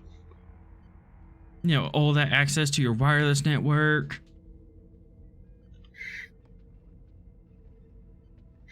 Yes, would recommend a distance until we establish what happened on the Hiawatha. All right. To deploy a gyro, that can either be a difficulty 2 task or you can spend 2 momentum to just launch it and have it start gathering information. I'll do the Div 2 task. All right, Div 2 control science and assisted by weapon science as you're shooting the probe out. Sensor operations as a focus. Absolutely. All right, I'll spin a threat for the 3rd die. All right.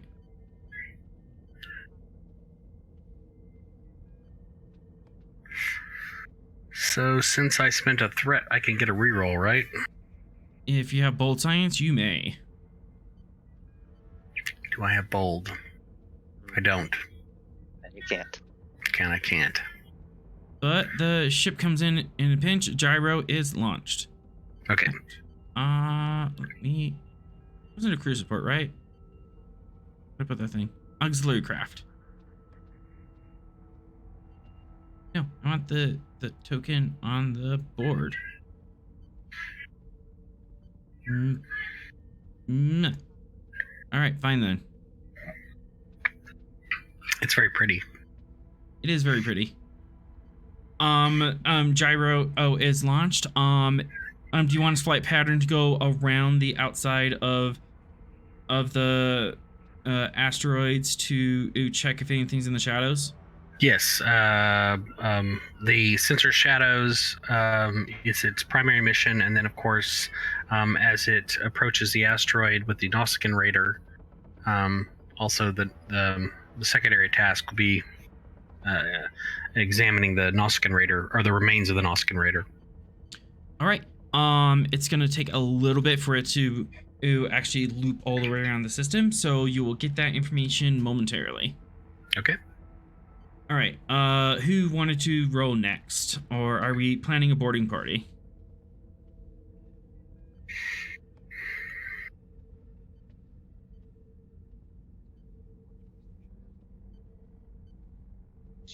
Captain, I'd like to lead the boarding party to the Hiawatha.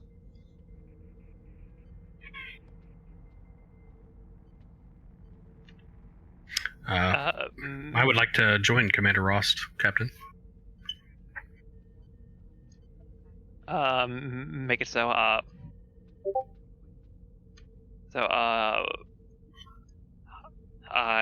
have full faith of you with assembling a team. And Fox is the new security officer. Yes, yes. He would actually recommend him staying aboard the ship, given the unknown enemy that damaged the Nausicaan vessel. Suit yourself. We have a couple of security officers meet us in the transporter room.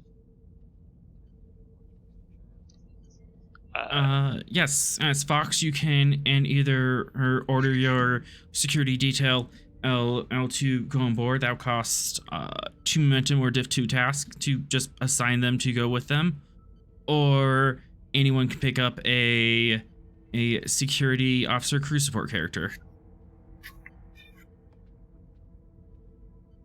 So Fox is staying on board. Calder is staying on board. Rost is going on a away mission. So maybe the player controlling Fox wants to pull up security support. That seems to be reasonable.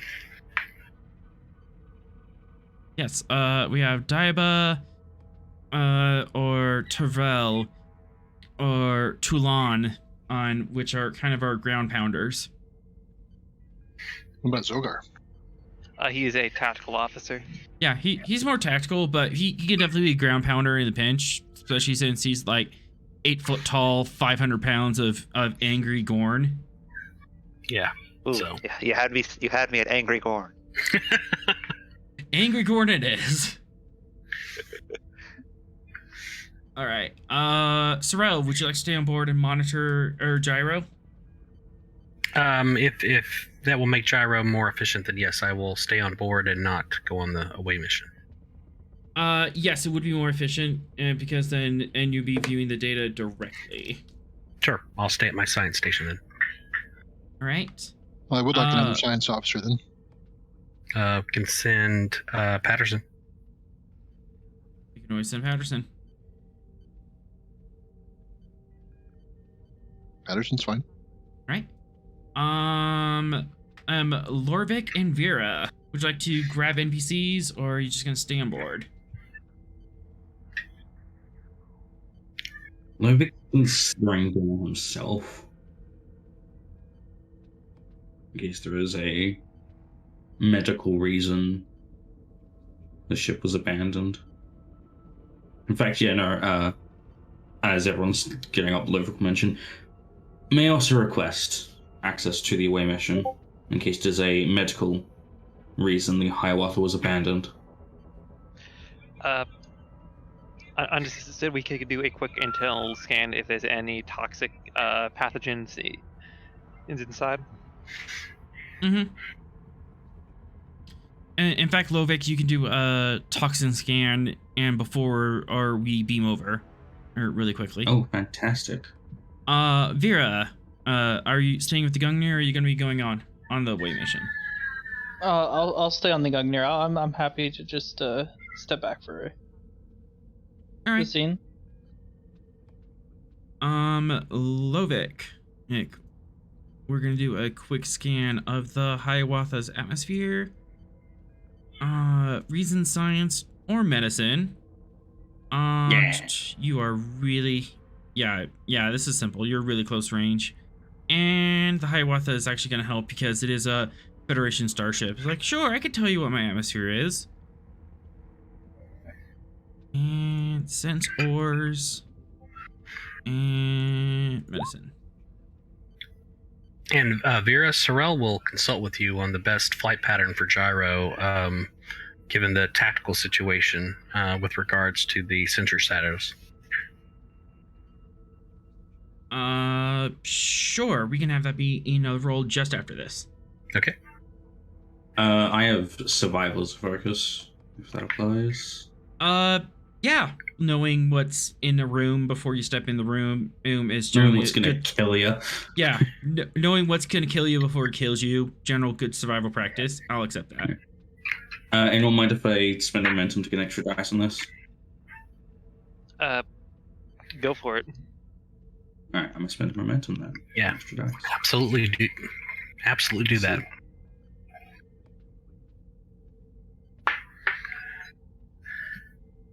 Excellent. 3 momentum generated. You have Sweet. some float. Do we The have- air is a bit stale. Well, the atmospheric air recyclers haven't been in about a week, I think, and they've just been in a low power arid mode, but otherwise there are no pathogens or radiation and hazards aboard the Hiawatha.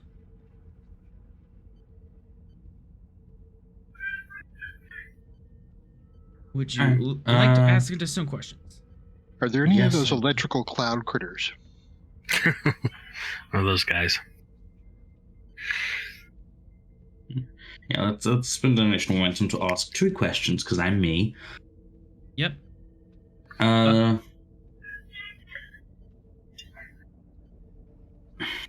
I'm terrible at this. Any other immediate concerns? Like, we know there are no life forms, fuck. But anything pathological or otherwise going to be a problem?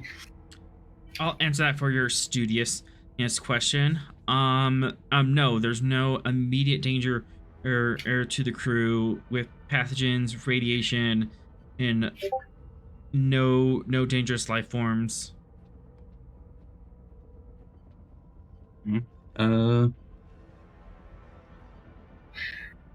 It's a bit hard to know what else. Actually, we have 2. Could we create an advantage somehow? Absolutely. What Nice. advantage would you like to create? I was posing that to the rest of the crew because I don't know what the shit I'm doing. That's Can a we get great like idea, a though. layout of the Hiawatha? I don't know how big it is in character. Looks to be standard runabout, so Sure. I can give you a more detailed layout. They do have the long mission module. They have like really tiny bunks and crew quarters in the back, along with a lot of storage and scientific equipment. But you have a layout.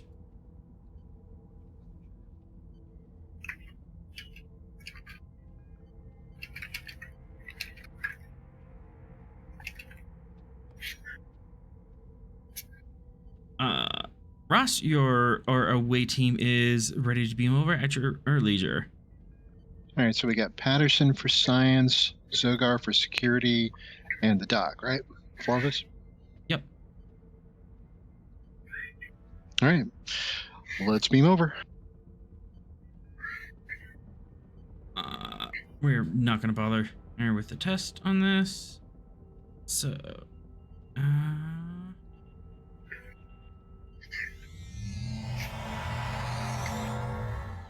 I love this. For you beam over to the Hiawatha. Sorrel, you were asking for help from Vera. yes. Yes. Yeah, seeing Vera stays on the bridge, we'll call Vera over to the sensor station for advice on Gyro's flight pattern. Looking for Vera's insights on, if there's something trying to hide in a sensor shadow, how Gyro might best counter that. Oh, I can absolutely help with that. That sounds like a con task. Control, GM, I con. have something that might help you. Yes. With the Ericsson, a second token. Well, for the about a second token, which is the interior. Okay, yes. And that is in the... Yeah, that's actually the long range layout. I think the best case is to move this to like the lower left-hand corner to not obscure the ship, like right. Yeah, so that way you could increase the size more if you needed to be. I don't have anything specific planned in here, but now I might, since I have this whole map. Sorry, not sorry. And can Sorrel assist on the roll? Yes. Yes. Okay. Control science. Okay.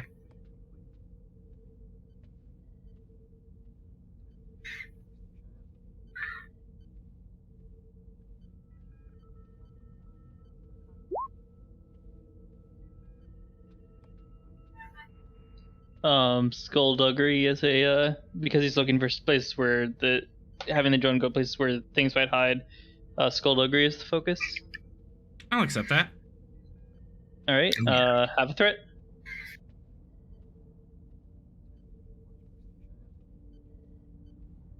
I will bold reroll that complication. Bold things I wish I'd taken. To. It's super awesome. I'm debating whether I should have gotten cautious at some point. I wish I'd taken bold like every day I play. Always All bold, right. never cautious. That clears it, thankfully. Yep. It does.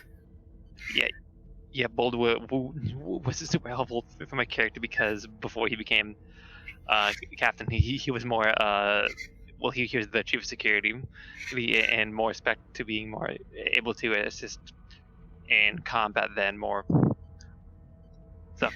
So my presence wasn't all that high, and bold really saved my bacon a few times. Yep. So generate a bonus momentum on that, and you are able to optimize the course of Gyro. Excellent.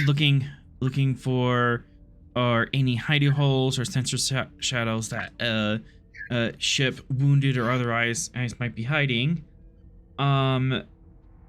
Gyro does do half circle, and it hasn't found anything. Okay. But it is now in position to check out that debris. Excellent. Yeah, you've already rolled like a dozen times for this, right. So you get, is it 1 or 2? Let me check. 1. 1 bonus momentum, right? Plus the bonus momentum you have here, plus your science. So you have a bunch of questions you can ask. So you have 2 float and your science officer question. Does Gyro detect? First, what is the state of the Nausicaan raider or its remains? Is this just floating debris that is, the ship's been completely destroyed, or is there some part of the Nausicaan raider that remains intact? What you find in space is just bits of debris, like the hull has been blasted apart. Some of the interior superstructure, or some EPS components, and stuff, like someone just gouged a stripe across the ship. Can Gyro detect, for my second question, what was the nature of the destructive force that was brought against the Nausicaan raider? So, for example, like a phaser, disruptor, or some other kind of destructive force. I'll take that for our momentum. It was as a massive ionic discharge. Massive ionic discharge. Is there any bit of the computer system of the Nausicaan Raider still intact that could be accessed? There's no like large chunks here, or the chunks you're finding are like the size of your fist. Yeah. Okay. All right. Well, I'll report to the captain that the Nausicaan Raider has been destroyed. It has been destroyed by a massive ionic phenomenon. Correction, and this debris field is not large enough to account for the entire mass of the vessel. This is a heavy strike on the vessel, but not the entire vessel has been destroyed. Oh, that is a very this is a blood significant- trail. This is a blood trail of a ship. Fair enough.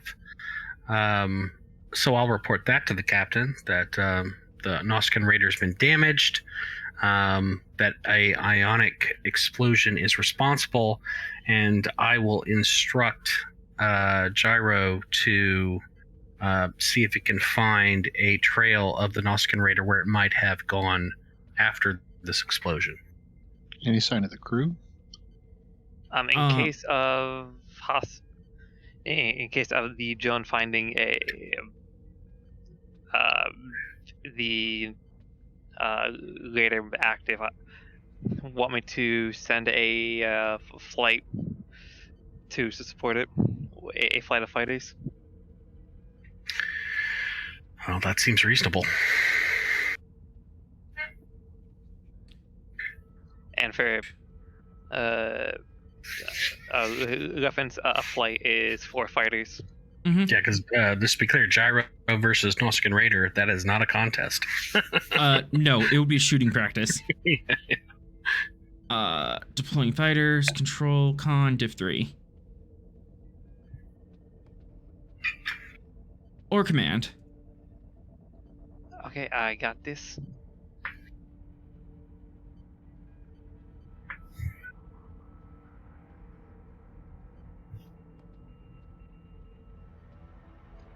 I'm going to spend a momentum. Okay. Because I'm confident with my control command.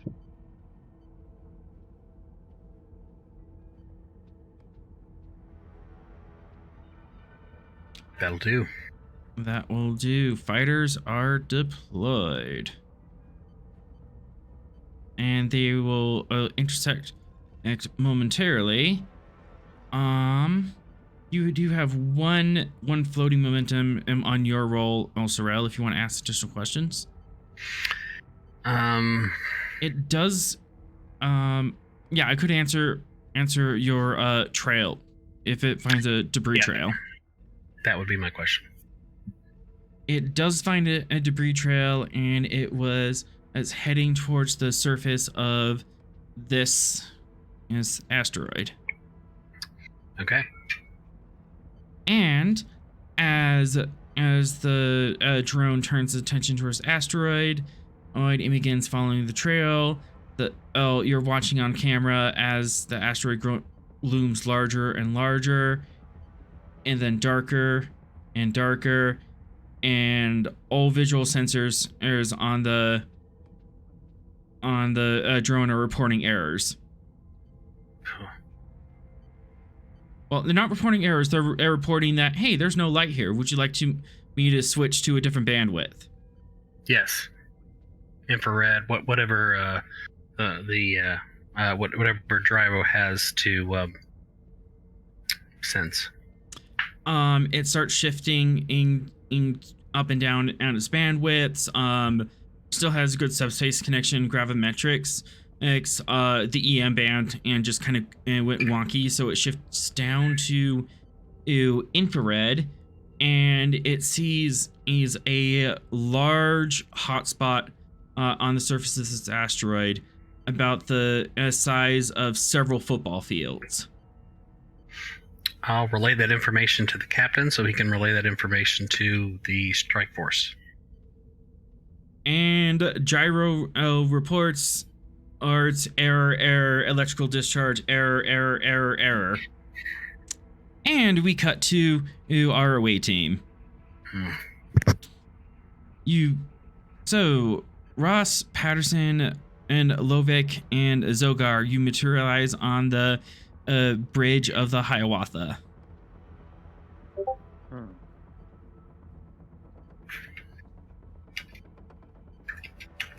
We'll have a look around.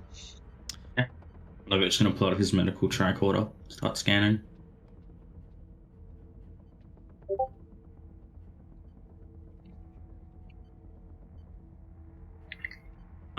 Yeah, I could just give you that for momentum. You can do a general scan. Done.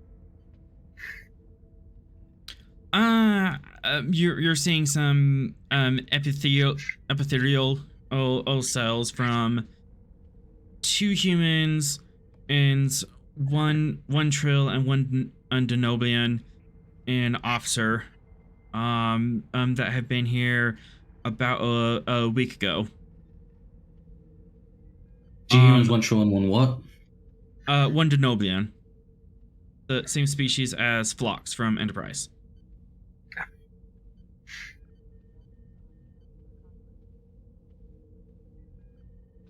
Funny forehead ridges, interesting sex life. Big smile. Big smile. Yeah.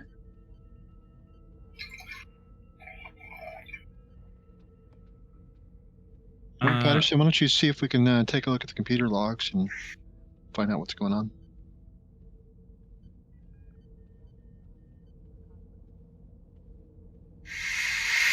I can do Patterson. Yep. Reason. I could figure this as engineering or command or con. Command or con. He'll take con. All right. And Federation vessel, it's unlocked. Diff 1. When you're rolling support, do you get 2 or 1? You get 1 as a support. Or if you're supporting someone, if you are supporting character and you're rolling main, you start with 2 as normal. Okay, cool. Sensor operations as of no, this wouldn't be sensor. Yeah, he doesn't have anything. All right, we'll roll it. You said diff 2? Diff 1. It's a Diff Federation 1. vessel. You're very familiar with these. All right, we'll just roll it normal then.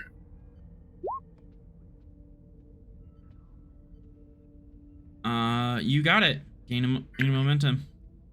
It appears as that about a week ago, the crew has beamed down to the interior of this asteroid and set the ship in a parking orbit. They have not responded, not placed in logs, and haven't. They just haven't communicated with the ship yet. Which, Rost, give me insight at command diff 2.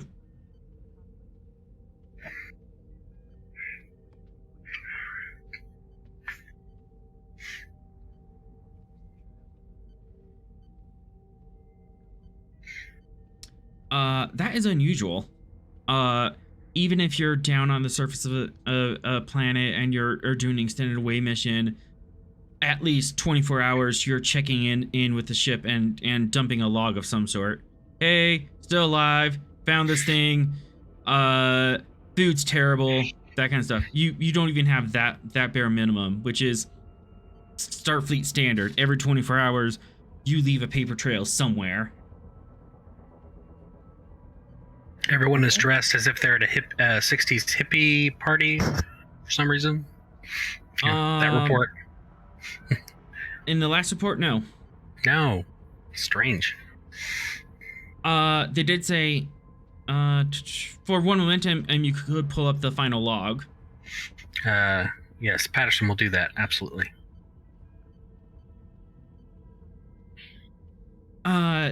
Lieutenant Durrell, temporarily in command of the USS Hiawatha. We have followed the distress signal from the Nausicaan ship, and has led us to this asteroid field of sorts. They appear to be some sort of artificial habitats, but not the same kind as the ones found in the Dyson Menagerie. We did find a small settlement of people of sorts on this particular asteroid, and we are beaming down briefly to check in on them. We see no indications of any power or any weapons of sorts.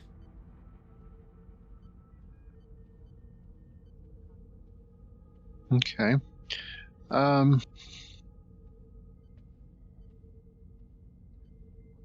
Zogar, can you do a physical check of the rest of the ship? Let's just make sure there's nothing else on here. Aye, sir. Then he heads off and visually checks every room.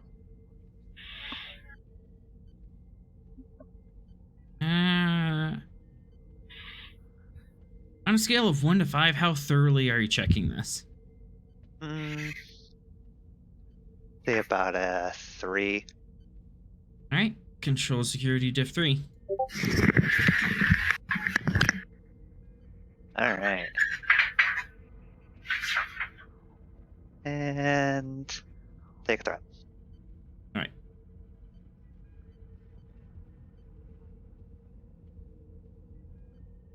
You manage to poke through every room in this place.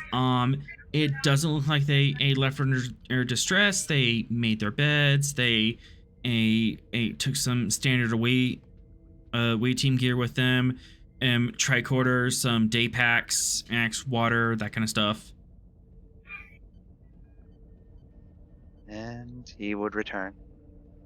No sign of forced exit from the vessel. They all went on their own accord. Took standard away gear. Okay. I will contact the captain on the Gungnir. Captain, looks like they beamed down. Haven't checked in for over a week. No signs of any foul play on the ship. Looks like they found some lifelines. They were intent on checking out, possibly humanoid.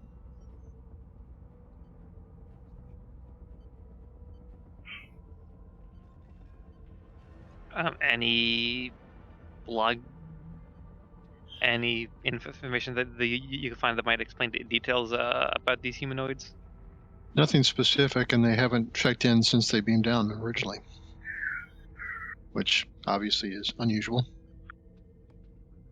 Either they can't, or they have technical problems, or worse. What's the material of the asteroid? Pure threat. On the outside, it's just standard rock, but then on the inside, it's hollowed out, and it's maintaining a Class M environment. Yeah, just ye old standard rock. There is some Metatron on radiation that might explain in how it's keeping a M-class envelope inside. Anything that could possibly only have one-way transportation while beaming? No, should be nothing that will prevent beaming in and out. And yes, I am spending threat. Roll will be coming up momentarily. Good.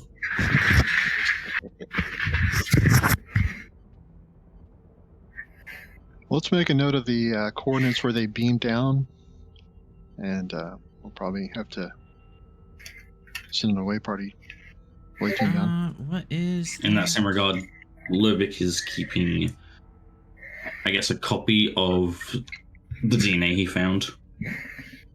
DNA signatures so we can track them specifically down later. Good idea. And it is about now at this point. Lovic and Ross, since you're in a, I'm gonna need you to make a fitness medicine and roll difficulty 4. Ooh.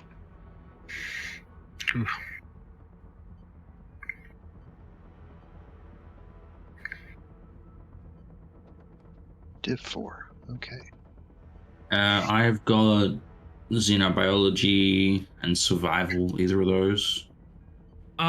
This has to be related to mental fortitude or psionics. I have psychiatry. Increased Oh wait, complication. mental fortitude. Ah. Increased complication on psychiatry. You're not really supposed to practice that on yourself, but you could reverse the techniques on it. Does being Betazoid and Stalwart have any plus or minus on that? Stalwart, or yes, Betazoid is why I'm targeting you in the first place. All right, I'm going to spend 3 momentum for 2 extra dice. All right. How long is your meeting gonna last? Hey, it's Sorrel Jr. All right. Rosh, do you make it? Lovic. I'm gonna take that last momentum for 1 extra dice. Would you like to spend some more to get more dice? Oh, you'd like that, wouldn't you? I know, right? I'm hesitant to say yes. I'm just saying it's a diff 4 task, so extra dice might be helpful. Yeah, let's do it. All right. So that's 2 threat, I believe, off the top of my head. Yep. Yeah, it's better 2 than threat, that 4 than have a fourth. crazy Gorn. What? And if I'm using psychiatry, so the complication range goes up, right? Complication goes up, but you can use a focus. Fantastic, thank you.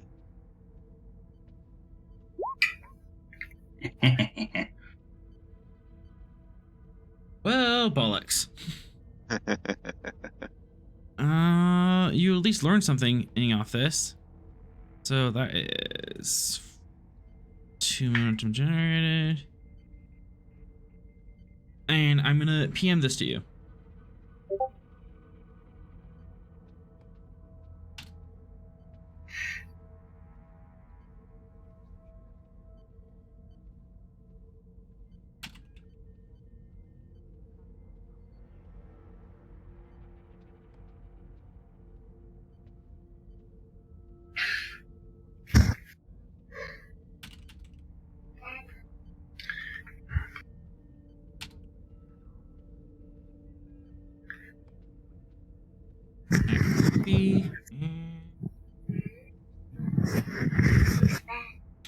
You zombie. 1 and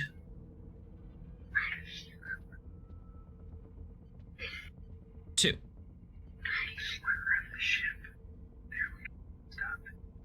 I've sent my buddy Gyro. He's looking over here, but he's in trouble.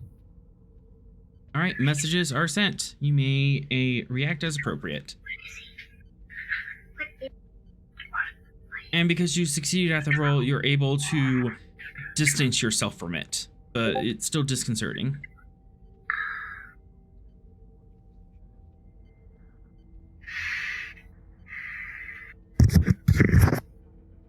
He's a funny looking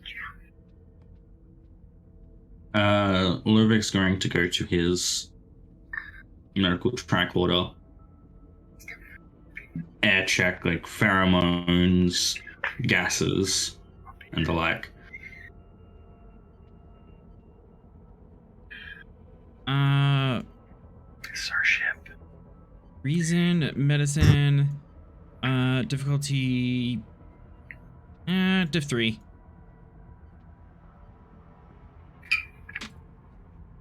Again, survival, emergency medicine for focuses.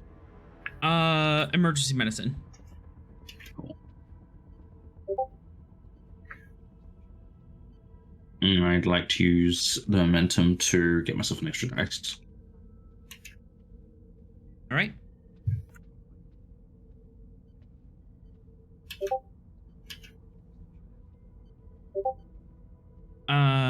Lovik, as you begin in scanning, you find that both you and Rost have increased psychotreme levels, the neurotransmitter for our empathic and telepathic phenomenon, as well as increase serotonin and oxytocin. Lieutenant Commander Lovek, have you been receiving some type of feelings or emotions? Leverick will look up from his tricorder. Indeed. It appears we both have on our relation to our telepathic abilities. He will show the results of the tricorder scan. Appears that they're coming from these planetoids, like all of them. Curious and disturbing. Levik's going to send a message back to the bridge. Levik to bridge.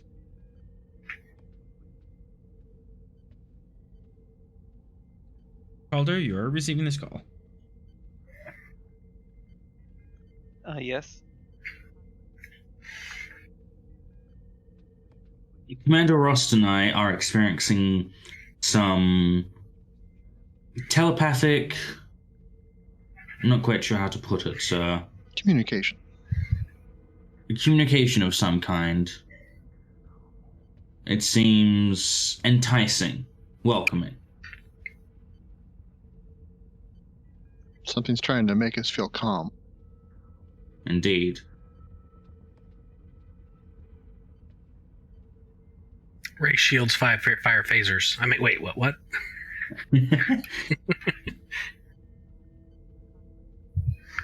If you're done with what you're looking for, return to the ship as soon as you can, in case these in case they psychic readings become stronger. Do we want to leave Hiawatha where it is?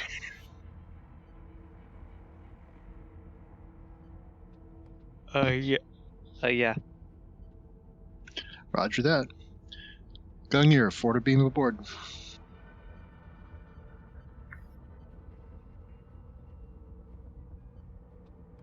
Aye, sir. One moment. And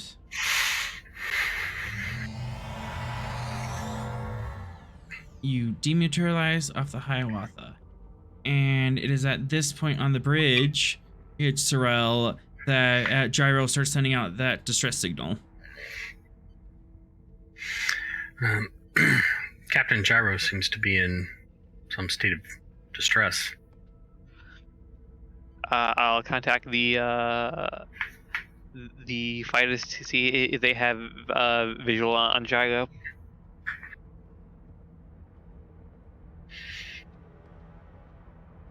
Negative, sir, but we saw one heck of a lightning bolt.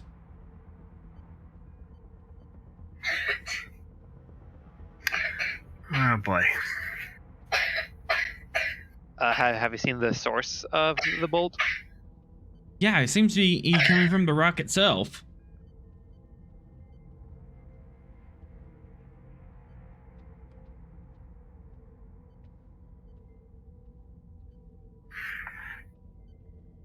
See if the drone is okay, and if it needs. Yeah, I'll send the reboot command to Gyro. Yeah. Control science. Div 3 and the communication science. Okay.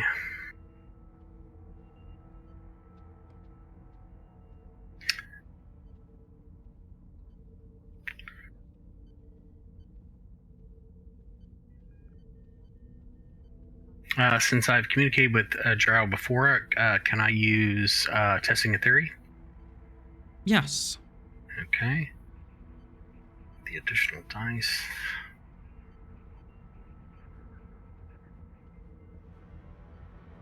Sensor operations for the focus. Mm-hmm. I tell you what, I'm going to spend 2 threat to go ahead and grab another. I'm a little worried.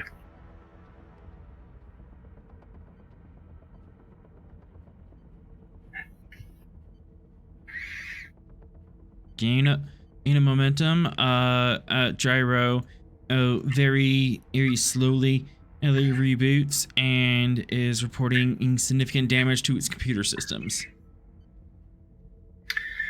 Captain, Gyro has been attacked.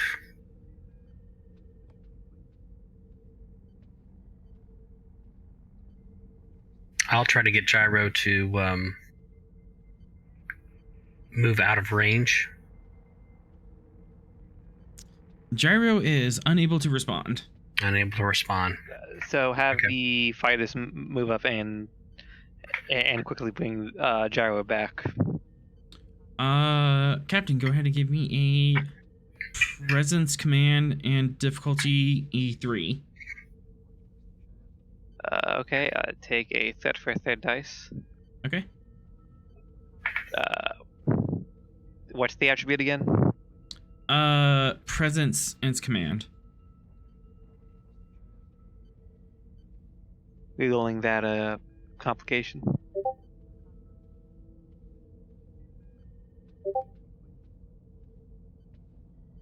That's 1 momentum. Am gained. So the fighters go in. Yeah, have a visual lock on the drone. Looks pretty beat up. Took a walloping, and there's fried circuits everywhere. And they swing by to pick it up, and one of the fighters loses his communication, and the other fighters going, "Oh no! Evasive action!" Okay, And this time, since this is against a full butt ship, I'm gonna be rolling for this. Let's see, that is scale.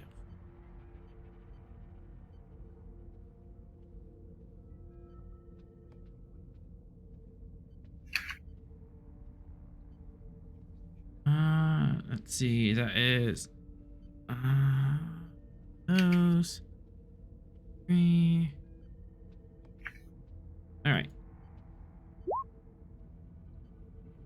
All right, spending a third to roll.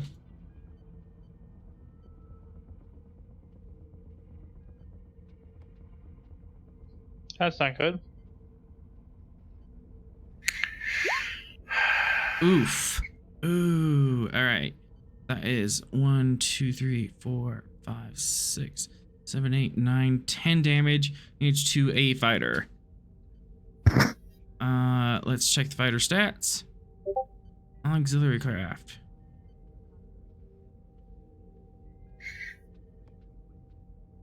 That is 2 breaches instantly.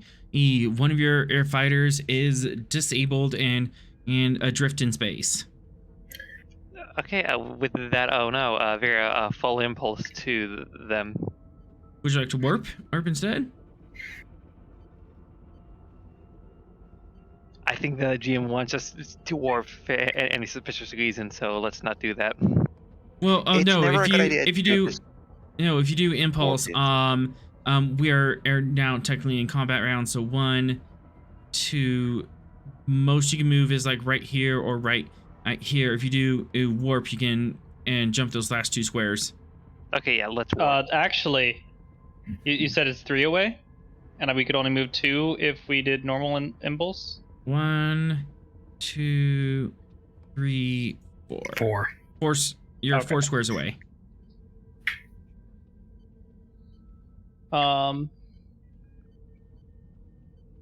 Okay.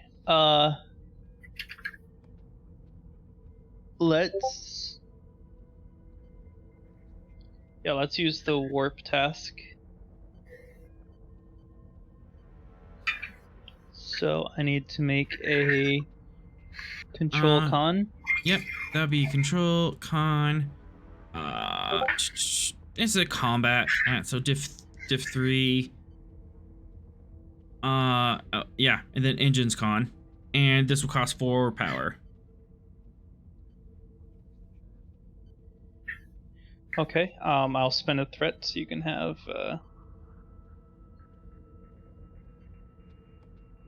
or so I can have a third die. Mm-hmm.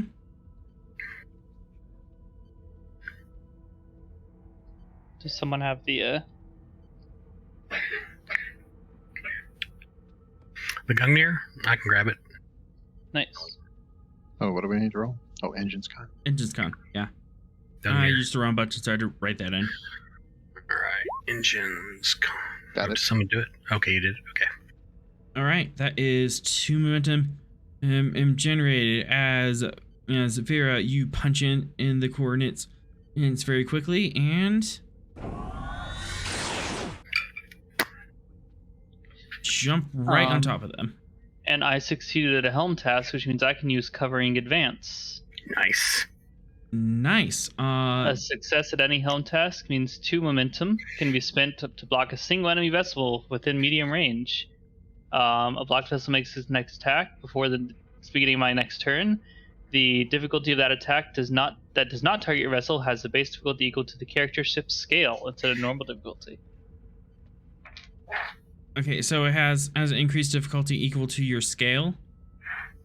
Its base difficulty is equal to our scale. Oof. So that's scale 5 covering advance. That is beautiful. As you that does spend the 2 momentum I generated, but I think it's worth it. Yes, it is. All right, and that was your main action. And would you like to minor action go to red alert? Sure, yeah. Yes. I get to push the button.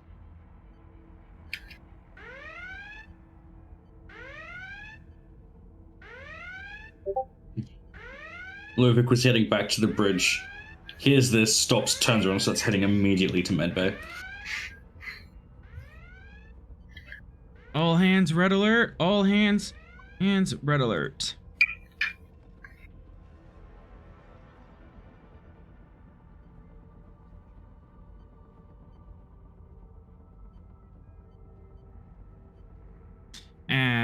As you are now in combat at rounds, Vera has gone. Would you like to keep the initiative for free? Because as one of you has keep the initiative. Yes. Okay. Begin focusing on. Have last begin beaming in the. Well, have everyone focus on fighter recovery.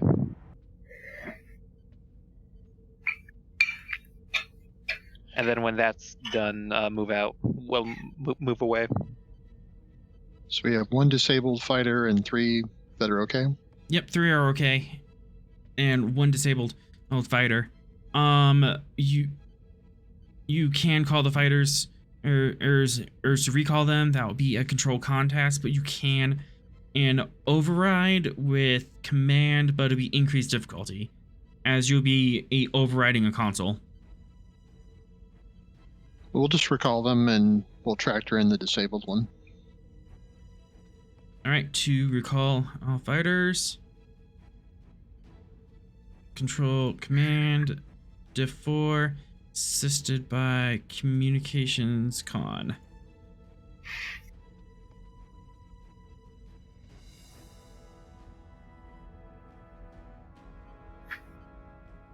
I'll buy 1 moment, or use 1 momentum to buy another dice.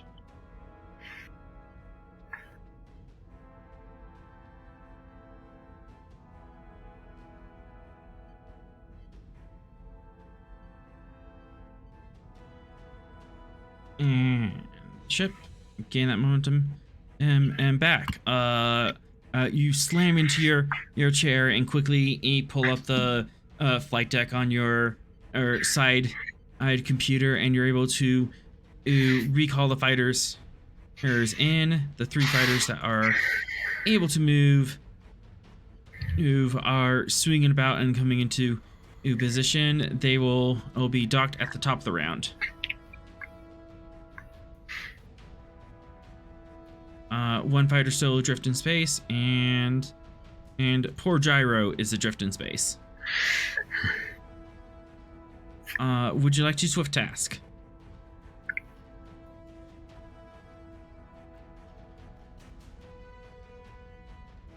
Yes.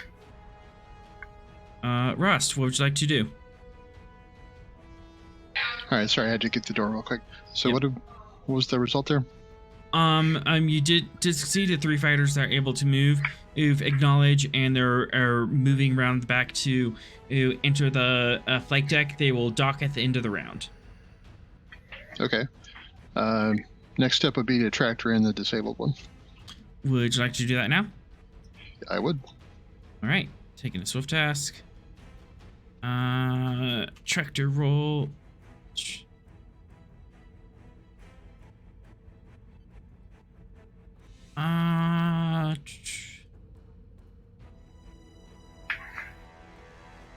Control security.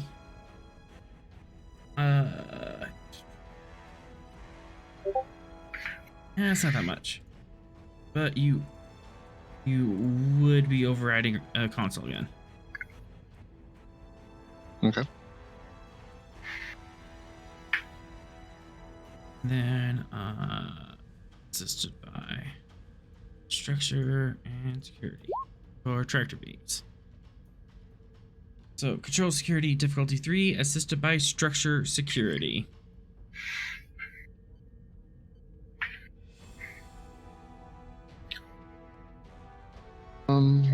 Okay, I'm gonna spend a point of threat for 3rd die. All right.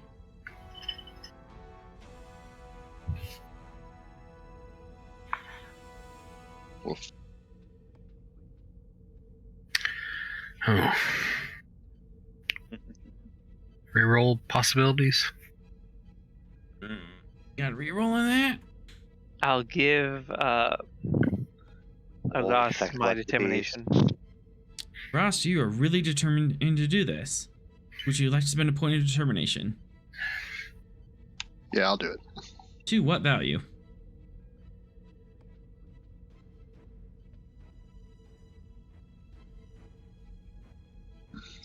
Support your peers. Yeah, you are literally trying to get some damaged people out. You may re-roll those 2 dice. There it Will is. Doing a bit of finagling, and it's really hard to control the transporters on that tiny armrest console, but you managed to get it, and the damaged fighter is being tractored in.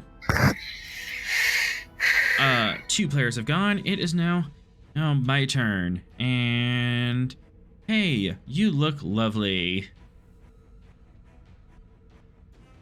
Hey, I just met you, and this is crazy. Oh boy. You're still not getting my number. Do. But call me, maybe. Call me, maybe.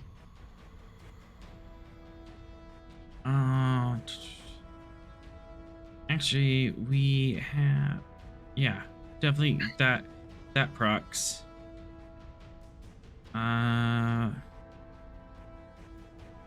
Sure, I'll allow you that, and another lightning bolt lances out from the darkness. No, bad computer. No.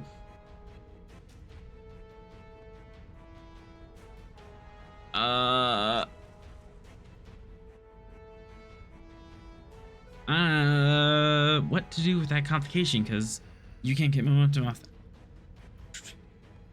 that. It shocks itself into confusion.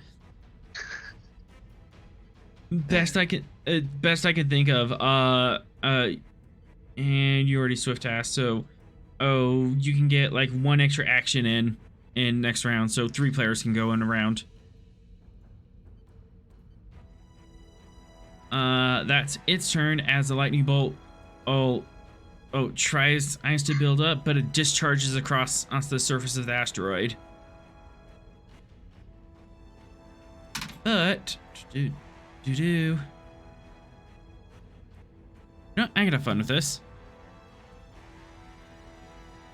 I need Sorel, Lorvik, and Ross to make a fitness medicine roll.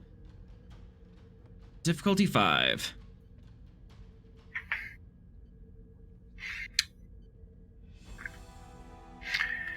Oh boy.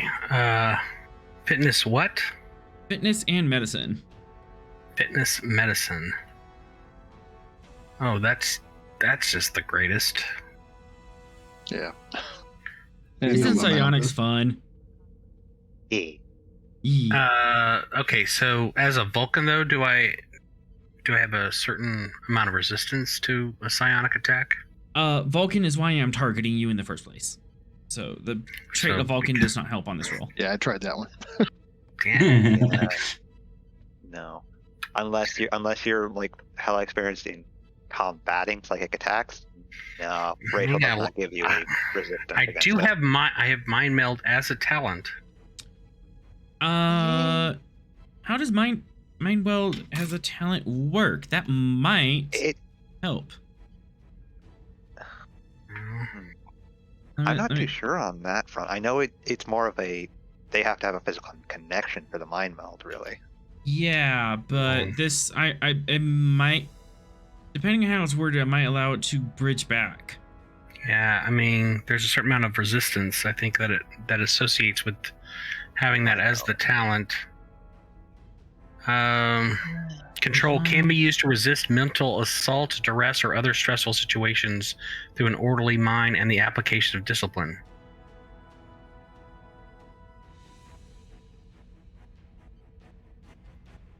So, how would you like to play that, GM?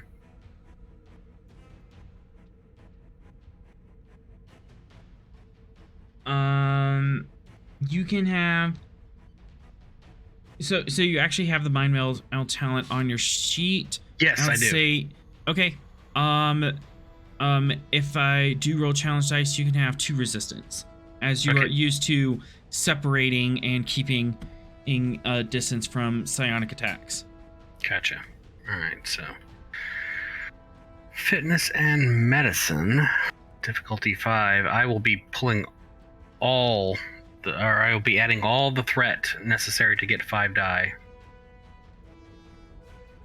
Mm. 6 threat generated. Will composure work as a focus? Yes. Okay. Guess I'm gonna have to do the same. I'll spend the threat needed for 3 extra die.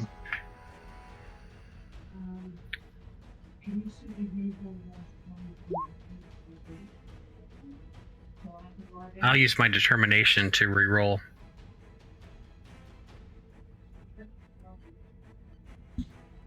To what value?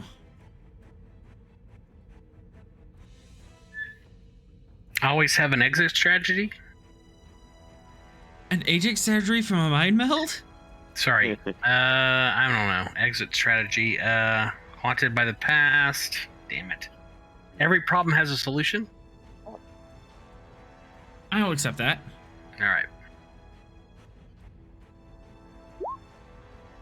Here we go.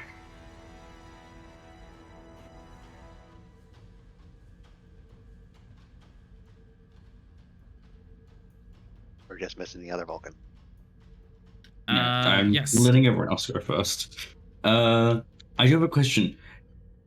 Can I add true threat to give myself the advantage? I have a med kit on me. Can I grab essentially like some adrenaline from that to help me fight whatever the hell is happening? For true threat, yes, I'll allow you to have the advantage that you kind of sense this coming and you just nope, and you jab adrenaline right into your thigh. So Fantastic. you have one advantage on this. Assuming you want to apply this to difficulty. Yes. All right. So 1 second. I think Cyril earned momentum. 2, 1. I math occasionally. That is 1 momentum generated. Ross did fail. Would you like to purchase additional dice?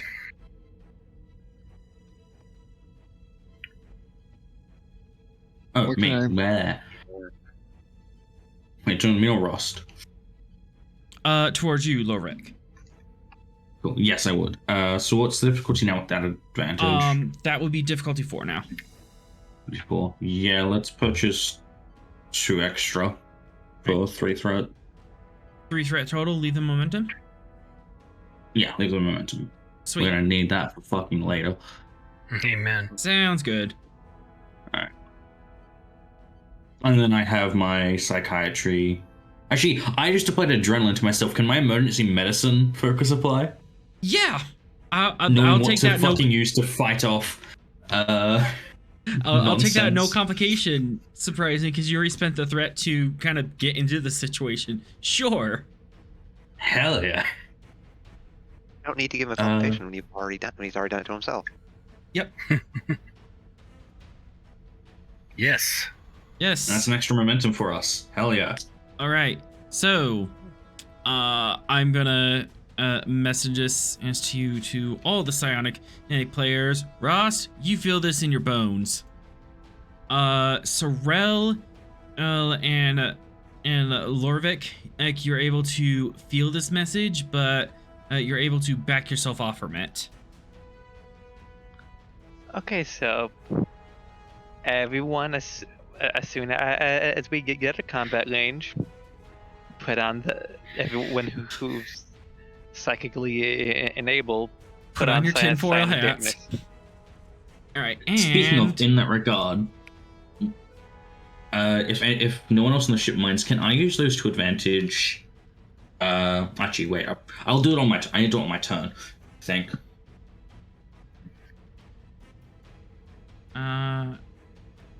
No.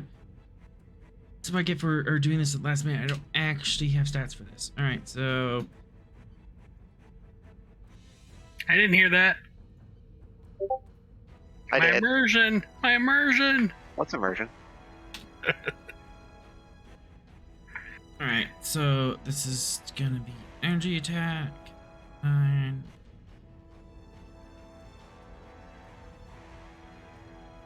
Yeah, I'll consider that.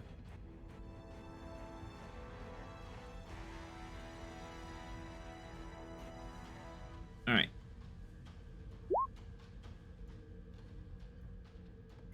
Sorrel turned to the captain. What is a Lincoln Park? Don't understand. Yes, someone got the reference. Of course, you're not getting actual words. You're getting like the emotional implication of it. But I'm like, Right. Sure. Lincoln Park. That sounds depressing. Mm-hmm.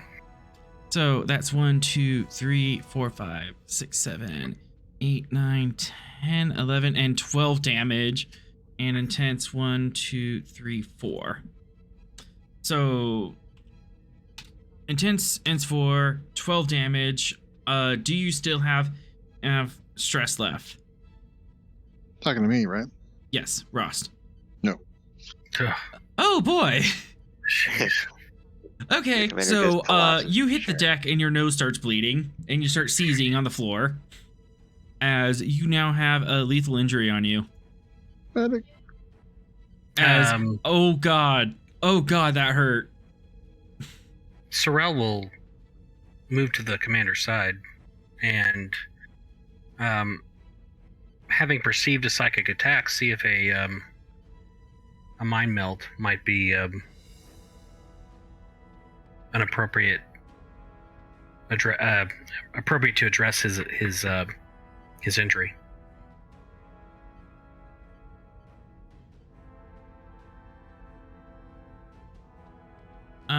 Sure. And I just had that up and I closed it again.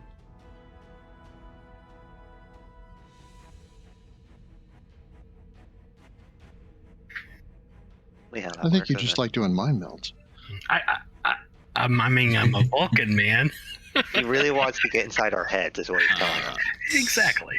Okay, so it Go around doesn't ask for pinching people on the shoulder or specific- something. Doesn't ask for a specific task, but it has to be at least diff 1.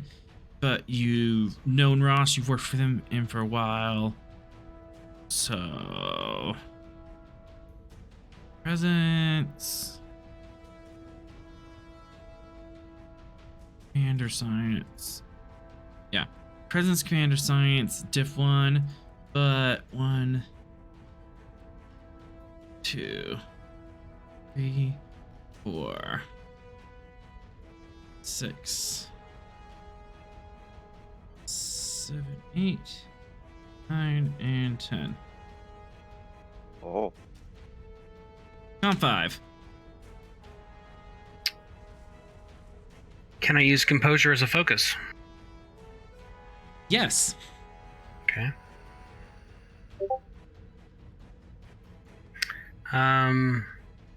Having used my mind meld abilities to fend off the psychic attack, can I use testing a theory as a talent? I'm gonna have to say no. No, fair enough. All right. Well, I'm gonna give you a threat for the additional die. All I'm right. gonna roll it.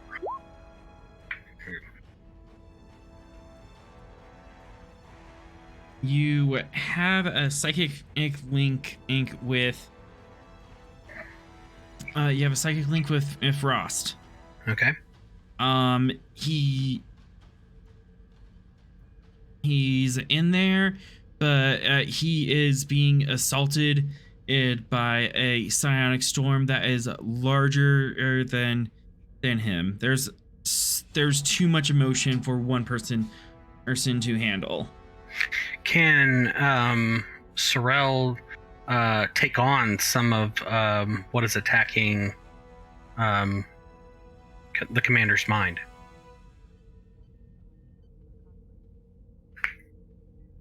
Sort of shoulder some of the load so that he can handle what he's dealing with.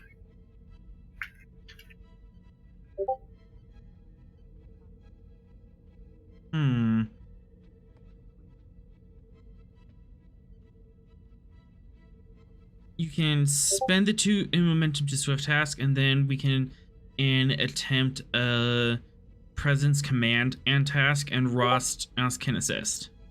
Okay. That's what I'm gonna do. Yeah, you've established a connection, and now you are trying to do something about that. Okay.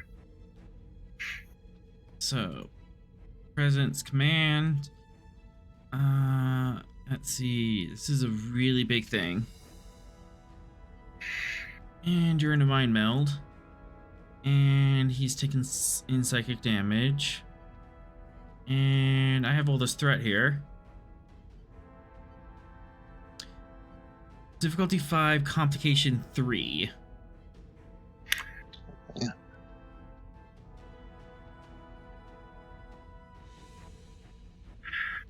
I really wish I had mind meld as a focus, but I don't.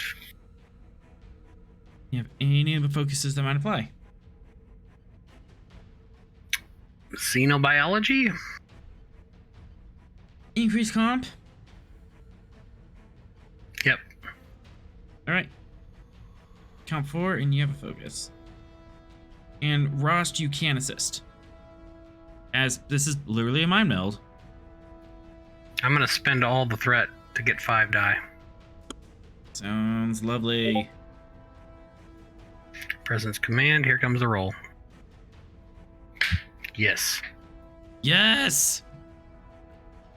All right. That's 5, 6, 7. 2 momentum generated. As you are in this shared aired mental space, Rost, you are just crushed under this mountain of depression and pain and hurt and razor blades. No,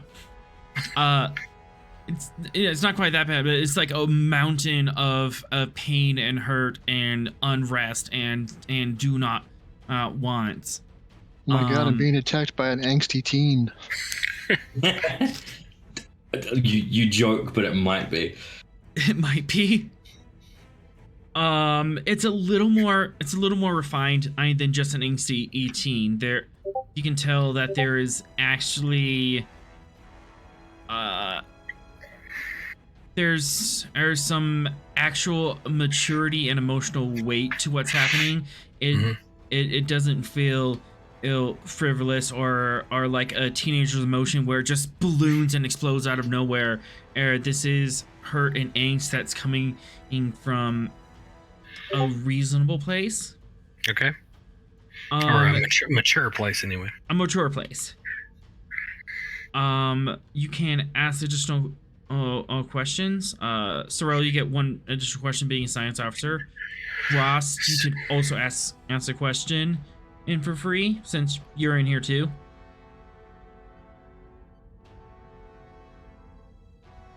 Go ahead, Commander.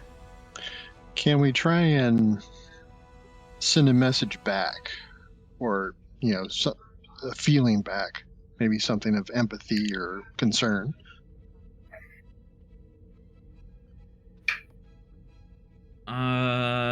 You may attempt to do so. Sorrel, would you allow that to happen, since you're kind of steering the ship on this one?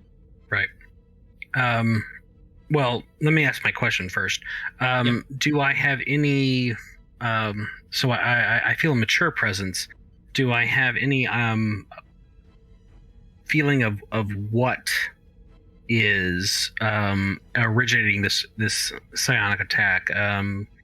Some kind of race, some kind of being I might have encountered, or is it just simply entirely alien to my experience? I'll answer that for your science question. This is a completely alien force. Okay. Yeah, it's nothing that you're familiar with. You know that whatever it is certainly not humanoid. Okay. In that case, I feel the commander's instinct is correct, and I want to see if we can send some kind of a message back of empathy, of non-aggression. Okay. Ross, did you want to ask any questions before we attempt this task? Is this just out of like a overwhelming pain, or is it like a direct attack, or just something, out of control kind of thing? Out of control pain, a trauma. PTSD response. So, the lion has stepped on the thorn. Perhaps the message should be, how can we relieve you of this pain?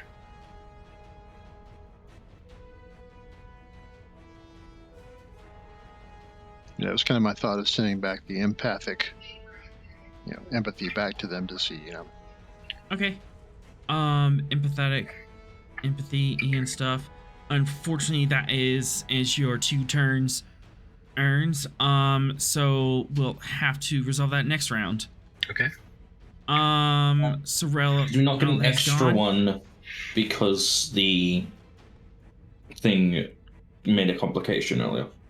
That will allow an extra player to go, but each player can only do 2 actions per round. And Sorrel has already done 2 actions.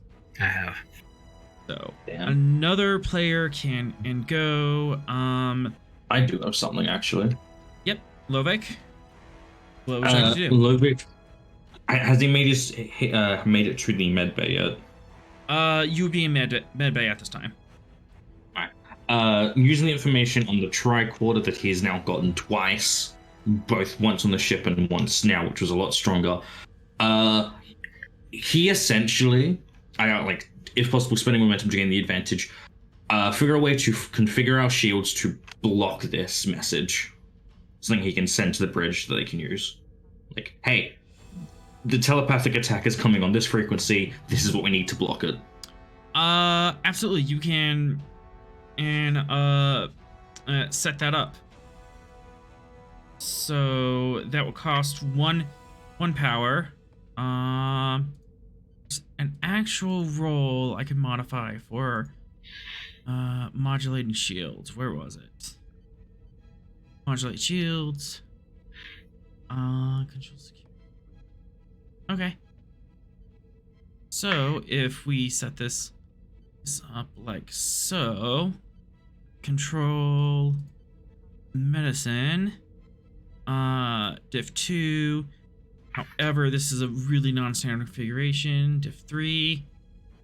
I have quick study. Unfamiliarity isn't going to be a problem for me. That will cancel out. Absolutely.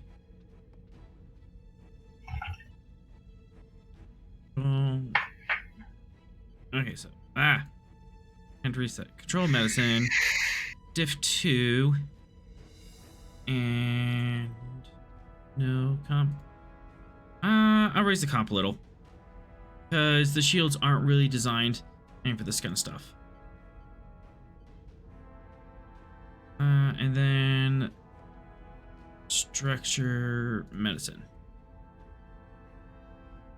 So control medicine, difficulty 2, complication 3, assisted by structure medicine. And you can configure the shields to block out the psionic waves.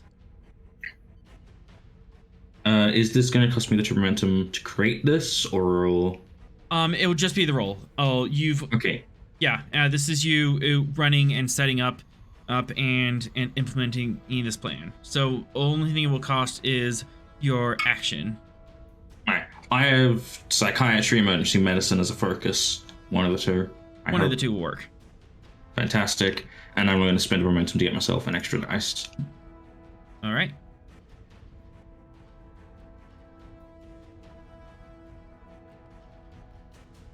Hey, look at that, and we got one back. And structure medicine from the ship. Oh, hey, yeah. Do structure medicine. Someone else is doing it. Hell yeah.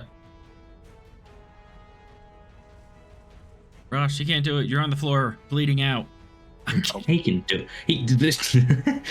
What else is he gonna do right now? His disembodied spirit is doing it. It's fine.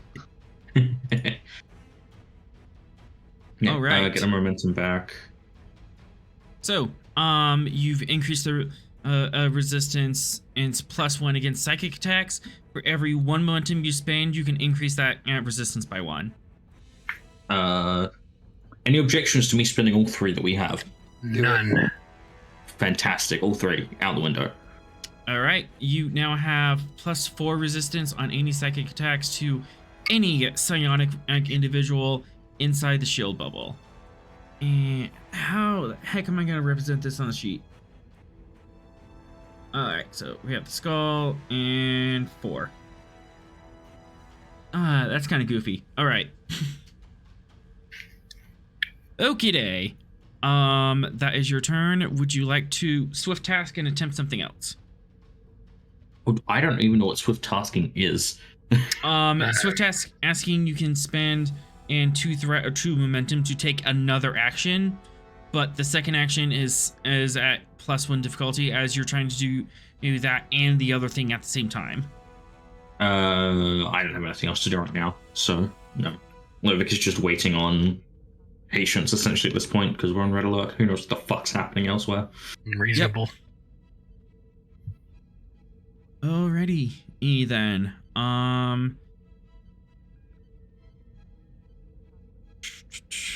That's them. That's that guy. So I've already attacked twice. What else can I do from the surface? What am I doing? I am.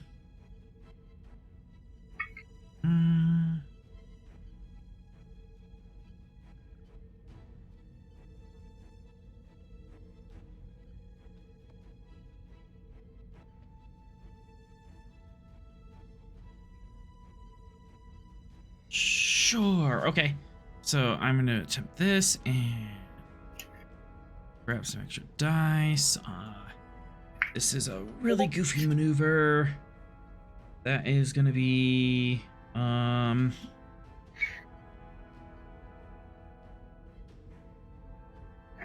daring, engineering, diff 3, diff 4. Yeah, you have to call it diff 5. Good luck, buddy.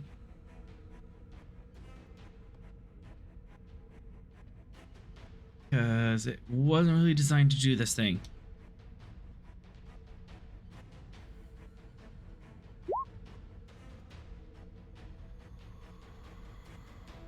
Well, I don't crit fail that time. And just short. As the asteroid kind of lurches to the side, but not in any particular direction.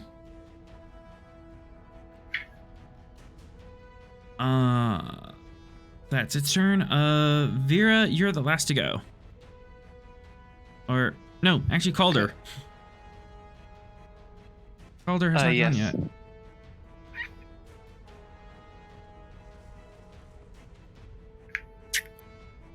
So the asteroid's doing funny things, and you have fighters that are being recalled in the bay, and then your executive officer is now bleeding out of the nose and eyes on the floor, and Sorrel is in a mind meld with him.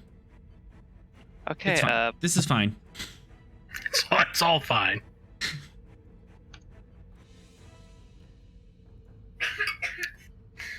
I am going to use a direct or a left to beam in the pilot of the downed ship and the drone. I will allow that. Let's just roll it all together.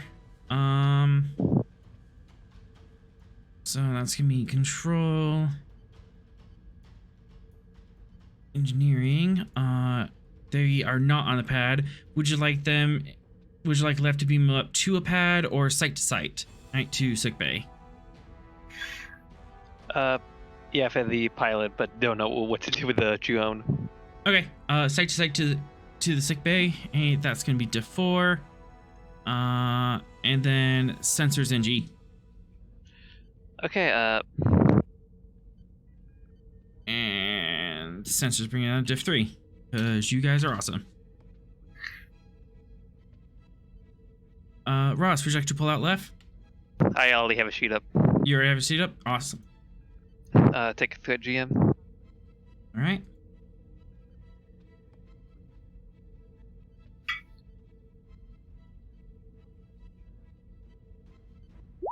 Or someone roll the ship.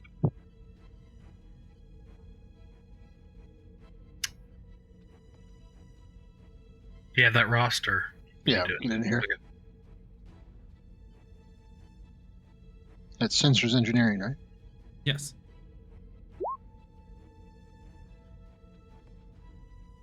And let me get to my soundboard. And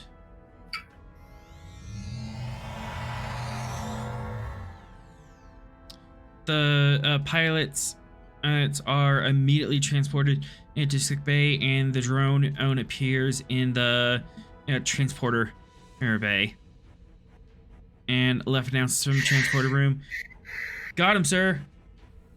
And Lorvel, you have two badly injured pilots is transport or into your sick bay, and your nurse staff is already on them and guiding them to beds. One of them is barely conscious, the other one is completely out of it. and they all have significant plasma burns all over their bodies. Was I able to beam the drone in? The drone is beamed in, and is Okay. currently sitting on the transporter pad. And you generated 2 momentum off that. And top of the round. Top of the round, all turns reset. And the fighter air pilot's dock.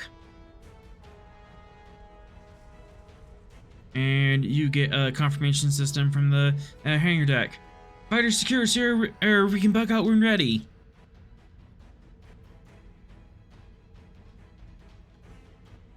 You guys went, so now it's my turn.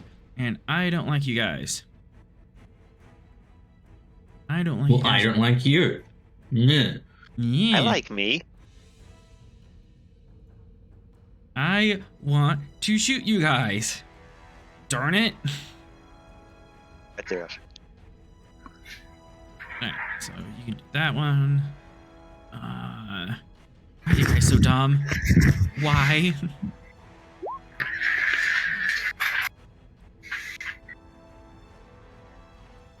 Alright, that is at least a hit with the electrical blast. But they're gonna take half damage.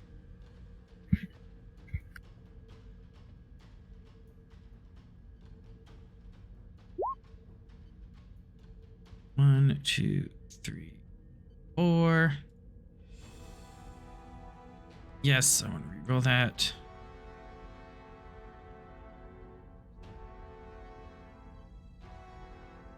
Come on, show me some 2s. All right, 1, 2, 3, 4, 5, 6, 7, 8. 8 damage. And you normally have a resistance of 7, so your shields get lightly dinged as this lightning bolt lances out from the surface.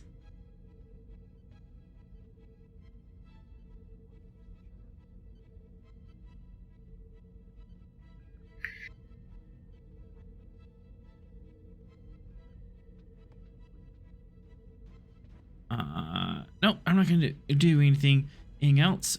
Fighters are off the field. It is now player's turn.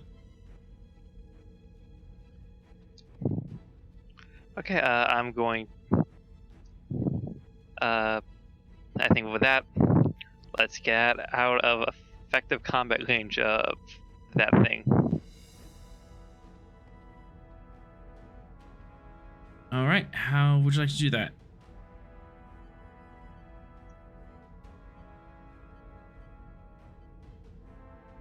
Who's taking the roll, and what method are you using?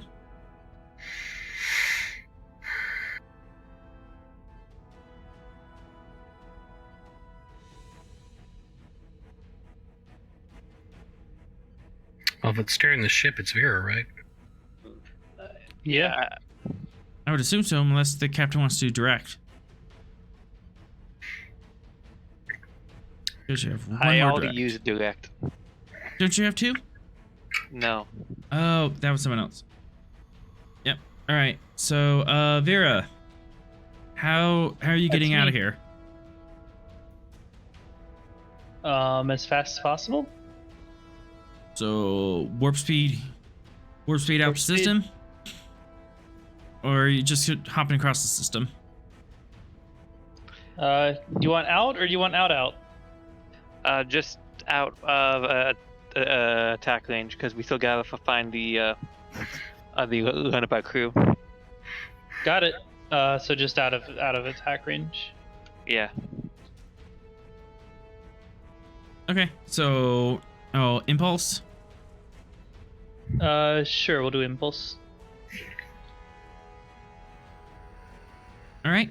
Control con diff 1 and 1 power. Okie doke.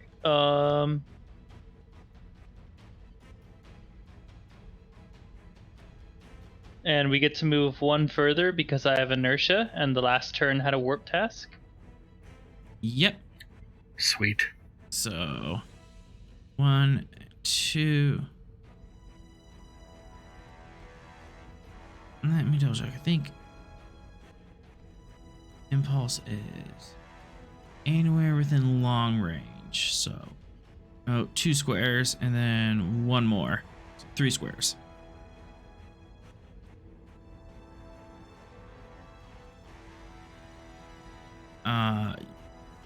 Yeah, you move out.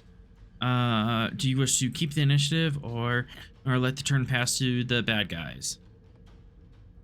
What do you all think? Keep the initiative. We'll keep the initiative. 2 threat or 2 momentum?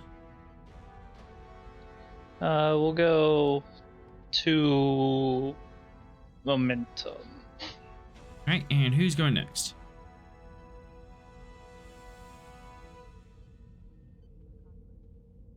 What is Sorrel's perception of the current state of the psychic attack on Commander Rost? From your current perspective, both of you are kind of like you have Ross and a fireman and Carrie in the middle of the storm. The storm is slowly only breaking. The winds are dying down and the harsh rain and is starting to let up a little bit. All right, I will, if I can verbalize this, I will verbalize sick bay.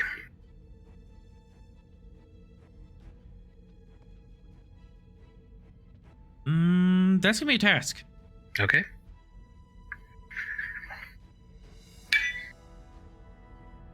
Because there's a lot of BS in the middle of this. Sure. Resist command F3. See if you can Resist verbalize in the middle of this. Okay.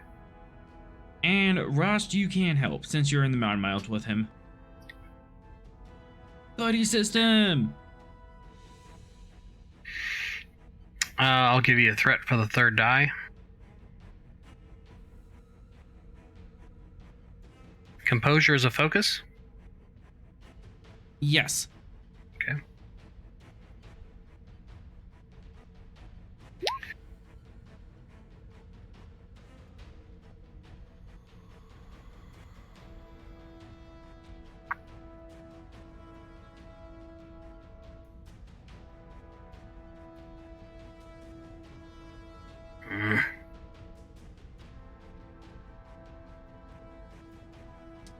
Got a reroll in there. Trying to come up with one. How determined are you to make this? Can I succeed at cost? Ooh, absolutely. I'll succeed at cost. That's not gonna hurt you. No, that's fine. All right.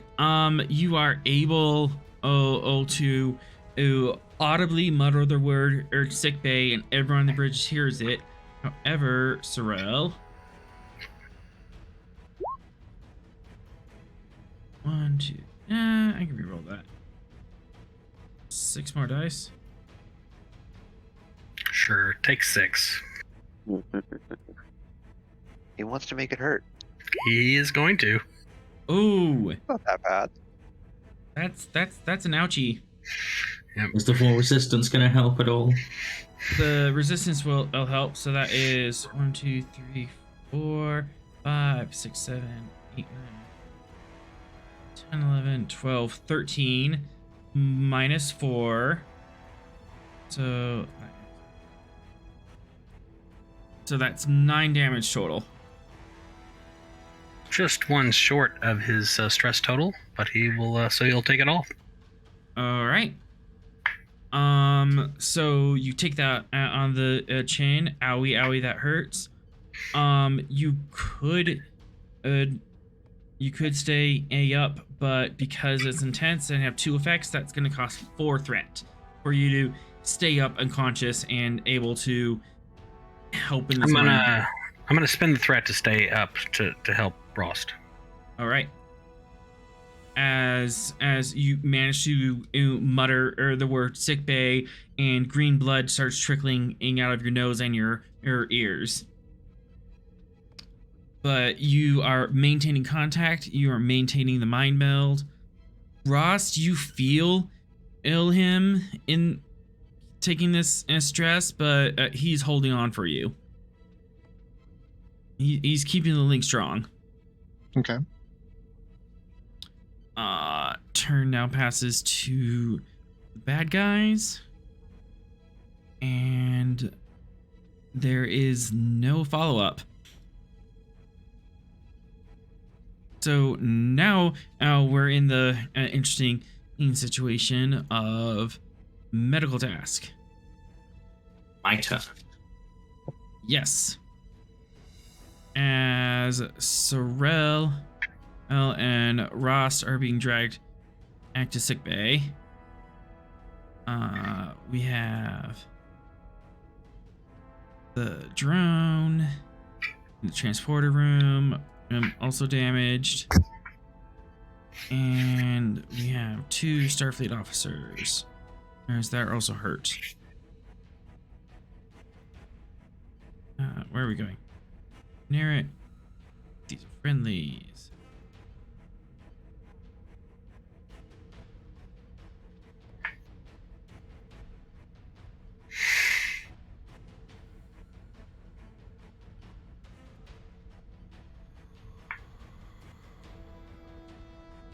Oh, all right. So in sickbay, what you have here is you have two people with lethal injuries, and 2 more are with non-lethal injuries. Yeah. You have until until the scene ends to get them out of the dying state. If you do not, these characters perish. With red alert, the EMH will activates, right? Not automatically. You have to ask for that. Bitch. Computer activate EMH. Please state the nature of the medical emergency. Get to work. Points at the people who've just been dragged in. Meanwhile, Lovic is moving over to the one with lethal plasma burns. It's what? What? Now. And the EMH is taken aback. The first time the EMH is speechless. No, not that. First time people in the med bay can see that calm expression that Lovic has as a Vulcan breaks slightly, and there is a bit of anger there. He points at the EMH, points at the people who've just been dragged in, and then once again continues working and starts shouting for medical equipment from nearby nurses to help the person who's currently down. All right. So we are technically out of combat at turn, so this is just going to be a series of rolls. What would you like to do first? It's your sick pay. Plasma burns first. The lethal one. The lethal one first. Lethal plasma burns. Because non-lethal can wait. Hey, that's triage. Let's see.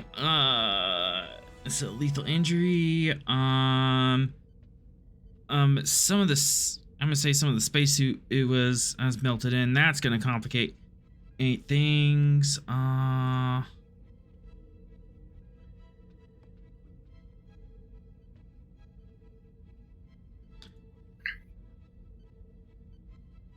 And the sick bay. All right, and you also get assistance from the sick bay of computers plus med, as you can and pull up star charts, and you also have the floating advantage of you are a CMO in your sick bay. You have one advantage of your nursing staff that you can point and yell at and throw stuff at to get them to do their jobs. You're not throwing stuff. That's how things break. We need those things, but we'll yell at things. All right, you will yell at them. All right. Yes. How would you like to apply that advantage? I mean, for this is. Oh wait, you said the complication went up because it's not marked there. What's the complication? I applied a blanket complication. The difficulty went up. This normally be diff 2. I bumped it to diff 4 just with threat. Okay, so difficulty is currently 4. I'd like to lower the difficulty with a advantage for this first task, so it's only difficulty 3. All right, diff 3. And I'm going to You're- give you 3 threat to give myself 2 extra dice. Absolutely.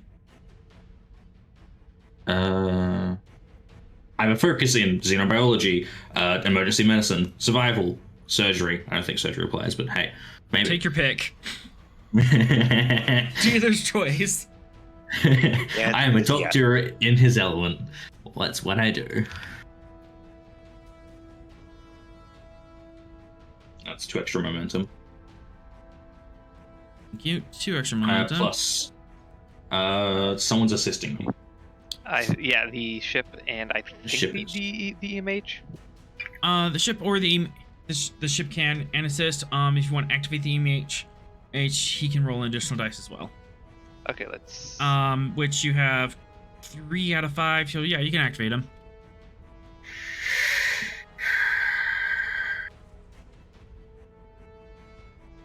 Yeah, I believe I said that at the start, did I not?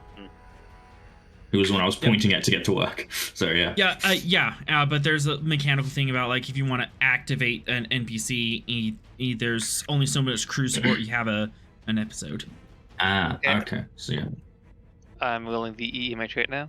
Control Okay. medicine. Yep. Another one. Okay, so that's So that actually is, 5 extra momentum. 5 momentum and generated as you are out here saving lives. There was a bit of a cardiac issue. His blood pressure was tanking, but you managed to find all the holes and you're slowly rebuilding his blood supply. But he is in recovery. That's gonna hurt for a week, and later on you are gonna have to follow up with a dermal regenerator. But as of now, he is not at risk of dying. Alright. Soon as he becomes stable, soon as I can confirm that for a fact, immediately spins next and moves over to the commander. And you see that the commander is locked in a mind meld, and as a Vulcan, you know what that means. Yeah, that's a whole fucking thing. That's a whole other can of worms. And you see that at Sorrel is taking in some physiological stress from this mind meld, but he is unwilling to let go. So control medicine, normally diff 2, but we have a mind meld going on. That's totally gonna complicate things. Back.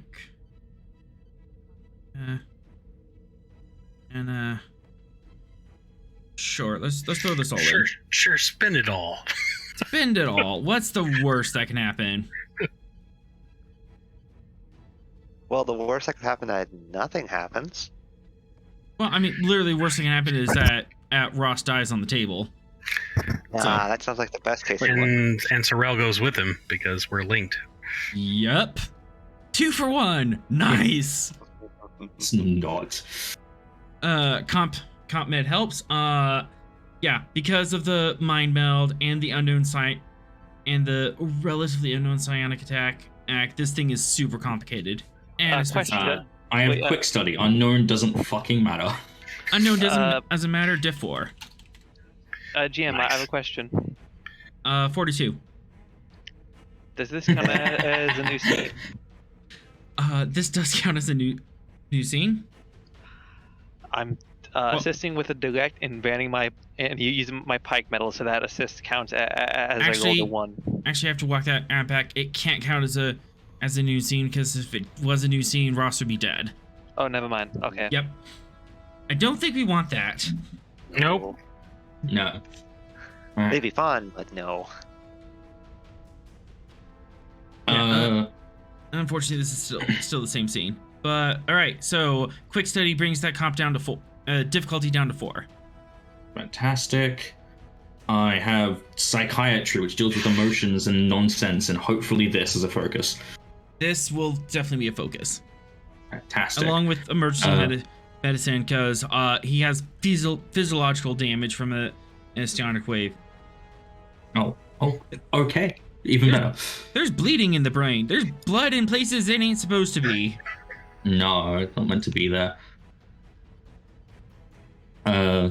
I'm going to spend 5 momentum and 1 threat to give myself 3 extra dice. Amen.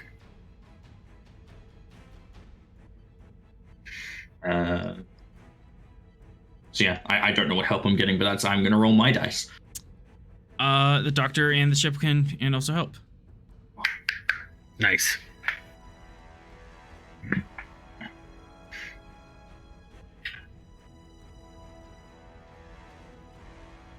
Yes. Ludwig's already in love with this fucking ship. Both the Siths have given me 2. Gungnir is a beautiful ship. And the E-Mage can help. Yeah, image. That is the That was the E-Mage. Computer this medicine. is the ship. See a fun little Also giving me 2. 20 there. And the good rolls But do not when stop. nearing the end of the session, my patience are my responsibility. I'd like to burn a determination and reroll the complication. I mean, He's your patient. He's your patient. Yeah, He's your responsibility. I mean, you could also squash it with the excess momentum you gold. Oh, can you? Yeah, you can. Yeah. But if you'd like to spend the determination, which would, you always kind of want to do it, you could do that way too. Up to you. Yeah. Pretty much like because of how many, like if you want a quash a comp, you just need 2 momentum. Ah, neat. Let's just spend the 2 momentum. All right. Momentum spent, as there was definitely some there was definitely some weirdness going on as you're performing surgery on Ross. Suddenly Sorrel's life signs started dropping, and you're like, okay, so I have to back off there, and I have to treat this as 2 patients simultaneously and not just focus on one. And you manage to bring all that together, and the bleeding in Ross' brain stops. Sorrel, you are aware that the storm has passed. All right. I will perform the meditative techniques necessary to separate our minds and return to 2 minds, 2 bodies. I'm seeing fucking threat go down. I don't like the sound of that. Spending some threat. This is fine. Sure. Nothing bad happens actually, I when he think- spends threat. Actually, I think it costs 3. Yeah, it'll cost 3. This is gonna be a long-term thing.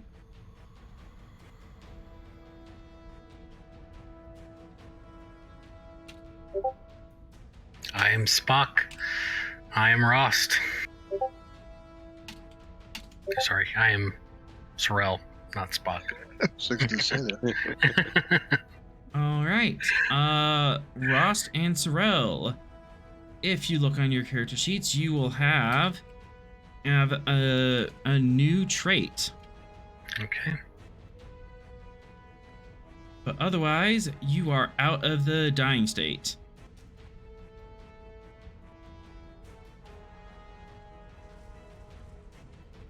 Thanks, bro. No, I'm totally not going to abuse that later. No problem, Commander. Sorry. Where did you put the trait? I'm not seeing. On the traits on top, next to where you have Vulcan, Okay, gotcha. Sorry. underneath your name.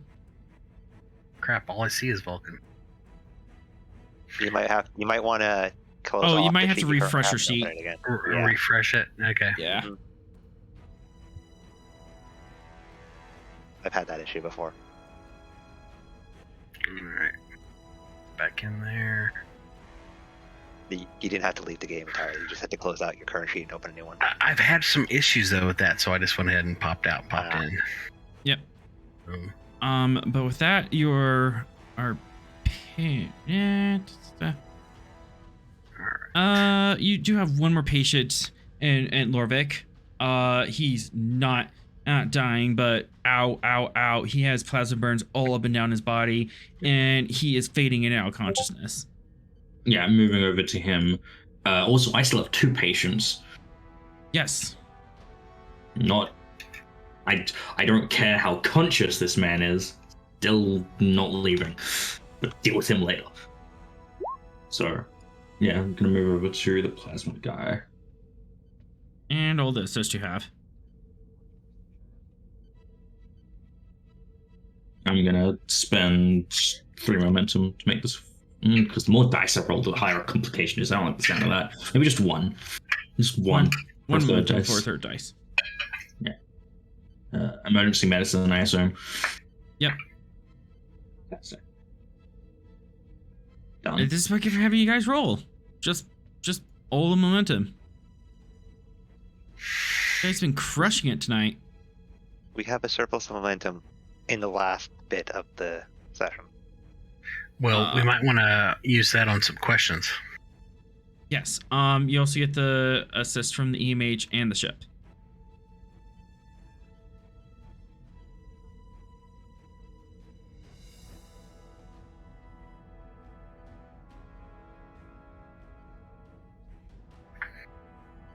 I just rolled the ship. There's one. And Calder, you have the EMH. Yes, I do.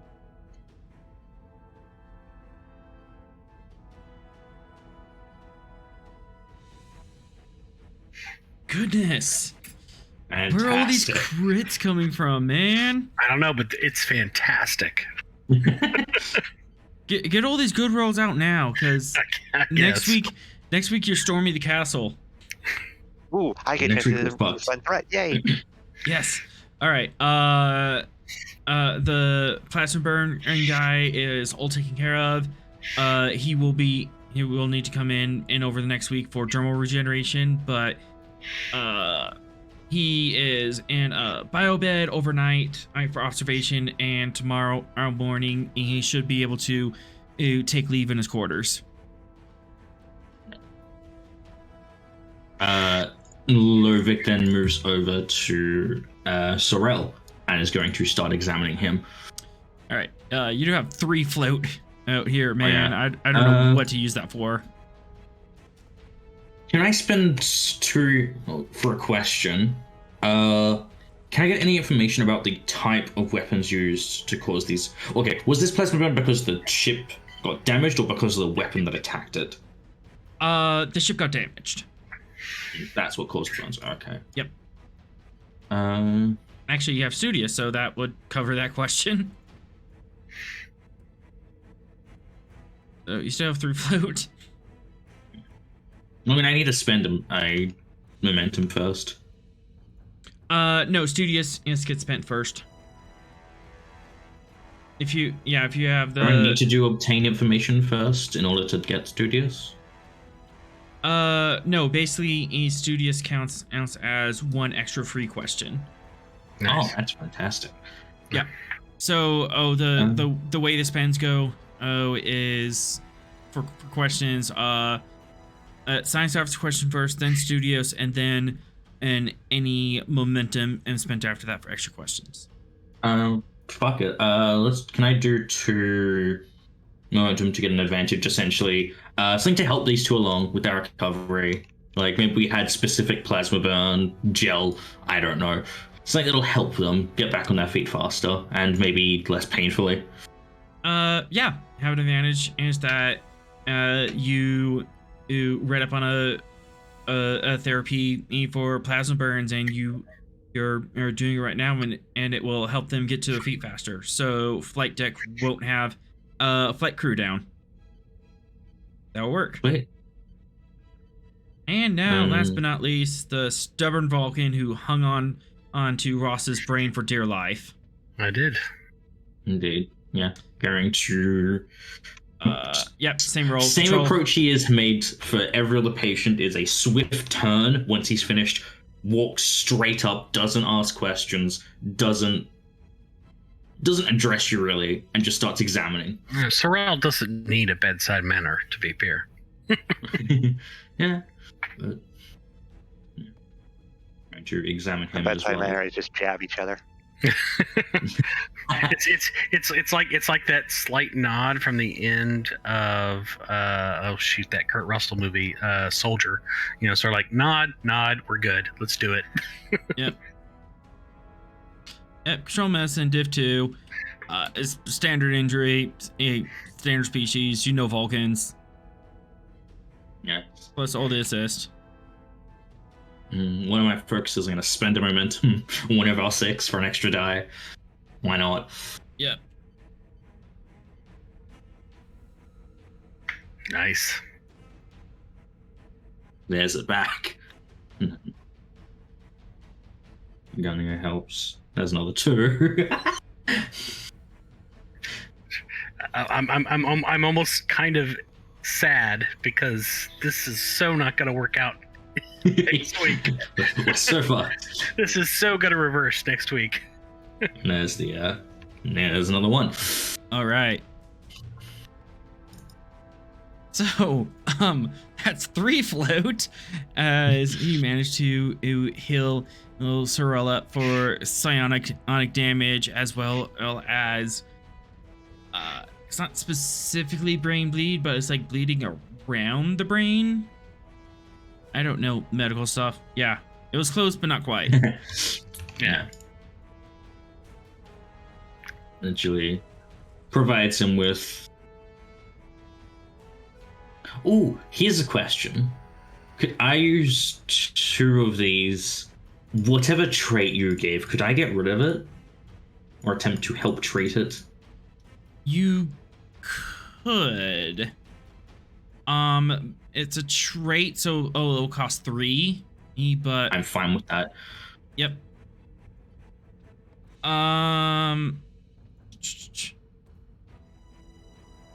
We don't have to fully get rid of the trait, Sorrel. Instead, you and Ross can have a bit more control over it.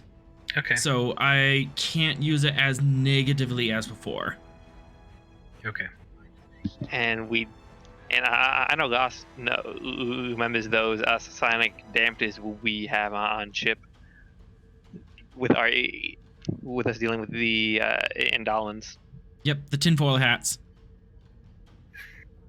I mean, yeah, that's what the nickname, but they don't look like hats. You know, Psychic Brothers, good, Wait. not bad. Yeah, Psychic Brothers plus. So, Yeah. So this way, you're not going to be able to get hit, but like if Ross gets hit with psychic damage, you're not going to instantly get hit as well. Okay. But if Ross is hurt, you might be able to sense that and be able to find him. Fair enough. You can feel him through the force, man. Sure. You know, we have a bond. You've literally been through trauma together, so. Yeah. But now, with that extra treatment, you have a little bit more of emotional distance from each other, so you can share the good stuff and not necessarily have the bad stuff come over. Gotcha. I like this scene. Just once Sorrel seems fine, Lovic once again spins around and is going to go back to check on the guy with super bad plasma burns, and just as he's walking past the EMH, just goes, "Computer, deactivate EMH," and then keeps walking. He tried to say something as he was being deactivated, and he just disappears. Poor EMH. Poor EMH. They have feelings too. I mean, to be fair, it's better than what I did to an EMH once. This one time at band camp. This one time I sent them into one of my brain dissolve. Oh no. All right. I And think with there's that, a rule against that. It was Andy Dick, so it's fine. Yeah. Oh, yeah. that if explains it's, everything. If it's Andy Dick, it's fine. And with that, combat has ended, and nobody's dying on the tables. Captain, would you like to stand down from red alert? Yes, but you can keep it on yellow. Standing down to yellow alert. And I would like to have a meeting with my bridge officers. So as Sorrel kind of comes out of it and kind of looks down at Rost, he kind of gives him a nod and kind of regains his Vulcan Composure. With the captain asking for a bridge crew, Levok immediately sends a message. Sorrel, it'll be Commander Sorrel, Commander Ross will not be able to attend. They are under medical observation.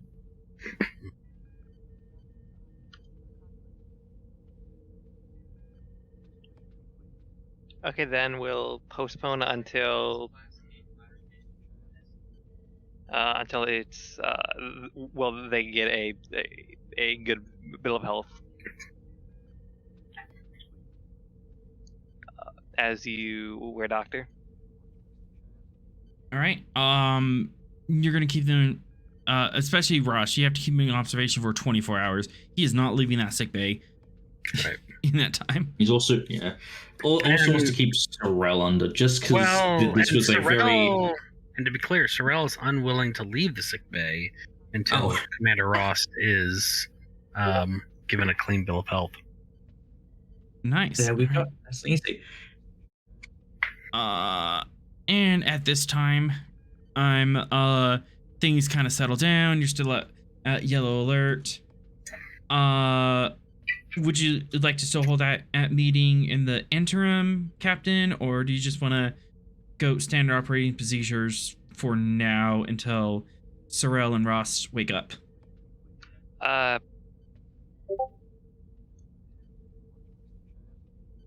Yeah. Which Maybe one? see if the ship's passive scans worked and possibly got something. Okay. It is at this time that after a couple hours, Patterson pipes up. Sir, I found our crew. Four Federation combat edges are within in one of these asteroids, surrounded by a bunch. That's Gorn.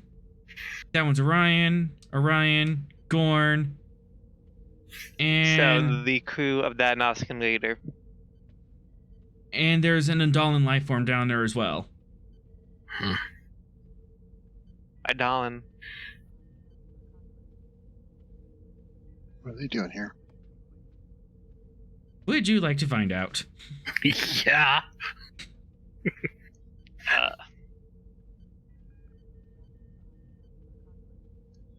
Yeah. All right, who's going down? Put me to the fire, Captain. Yeah, I think we'll have me, Fox, and I don't know who else will be willing to join. I'll go. In my bed. Well, You're not going anywhere. Yeah, if you're not going anywhere, Sorrel's not going anywhere, so. All right. Vera, you're going to stay on the ship, steering? I can do so. All right. You beam down and you find... it's not supposed to be nighttime, it's supposed to be daytime. Let me get the right sounds here. I was going to say, that feels very nighttime. It's very nighttime. Planet surface. Forest, Emerald Glade by day.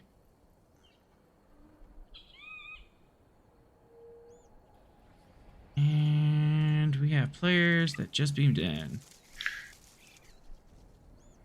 Fox. And you're not going. I think we'll take Patterson and crew support. Yeah, medical crew supporting in case they are injured. Security teams. Yes, I will. Do you want me or a Fox to go it? Control security diff 2. Do you have security teams deployed? You got this, and I'll give you assist with my security. Yay. Alright. What is the exact role? Control and security difficulty 2 to have a Alright. security team come with you. and take a threat. Tactics as a focus? What is focus? Tactics. Yes. And rerolling the comp.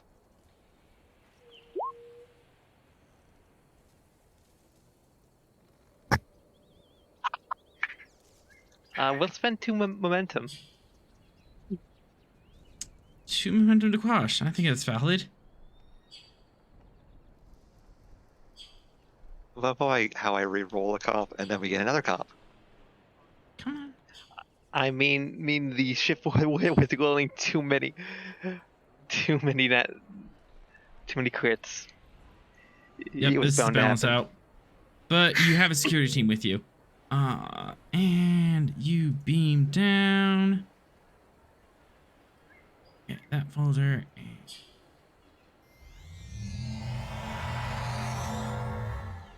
You beam down, and it takes you a minute to process this because this is the weirdest sight you've ever seen.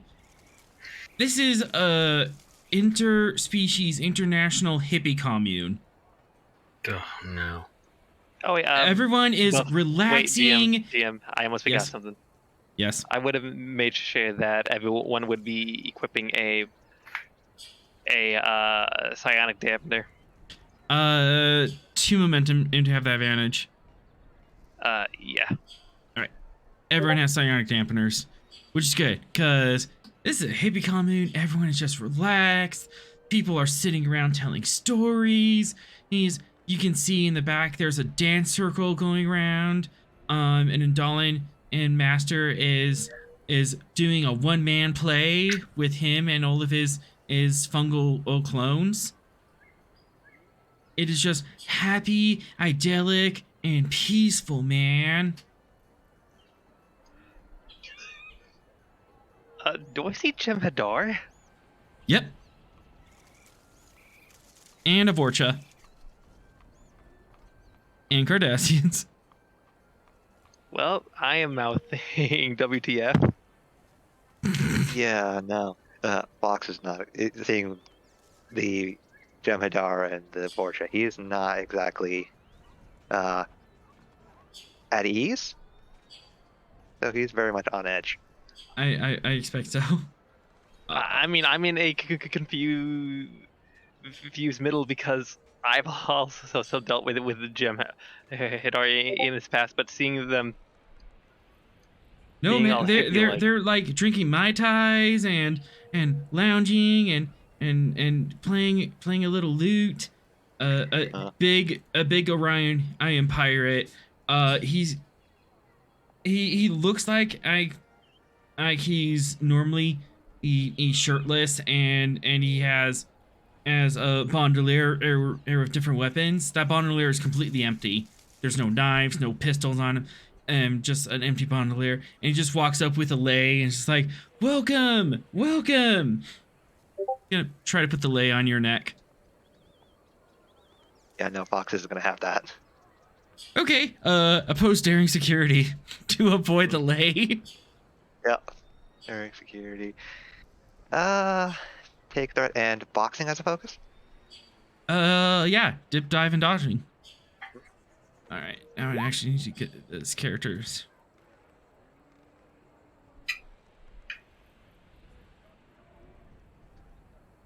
Alright, and I take a threat.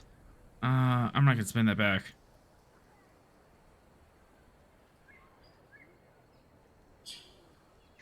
Right about it. Good ahead, but... Yeah, you completely duck out of the way. And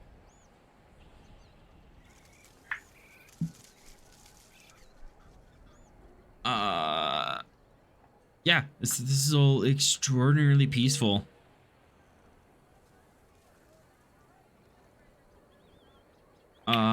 As you look around, and you do see some Federation science officers standing in the back of the conclave.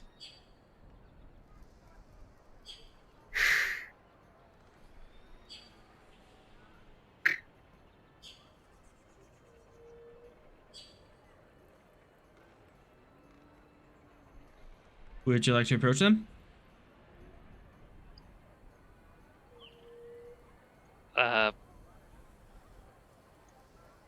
Yeah.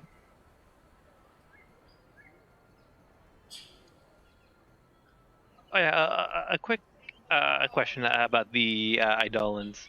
Yes.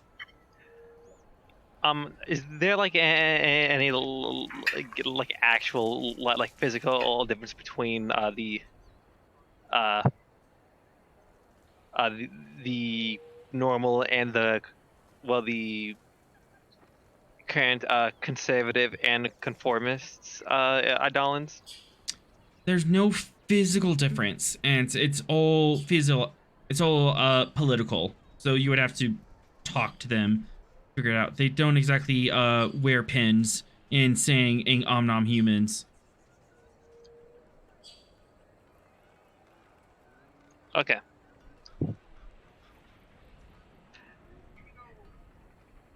Yeah, because my understanding is, for fake context to our new crew members is, you see the Yalto. Yes, the Yeah, Yalto they are are the the pretty much a species that was part of their planet, and they've been upgraded to be super subservient and be more like gladly to give themselves up to be brain food for the Indolans.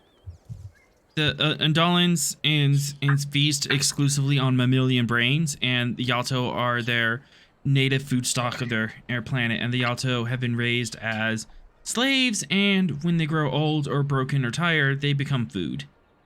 So, sheep that also shine your shoes. It's great. Fun. I mean, we solved. We kind of caused a mild like political situation by creating a alternate food source that doesn't require uh, any living mammalian brain. So there's Oh. like a Yeah, there's So a trying to help, you create a diplomatic nightmare. Well, yep. yeah, It became a political schism of the conservative faction that's like, no, we've been eating brains for millions of years. Why would we change? And the vegan faction of like, yes, but if we don't eat brains, we can have friends. Think about this for a moment. I accidentally created a Zada stand from Gundam 00. And the Andalans are also moderate shapeshifters. They're not as good. They're not as good as changelings, but they have the added bonus of a psionic ability that makes it look like that. Yes, they're totally pulling this off.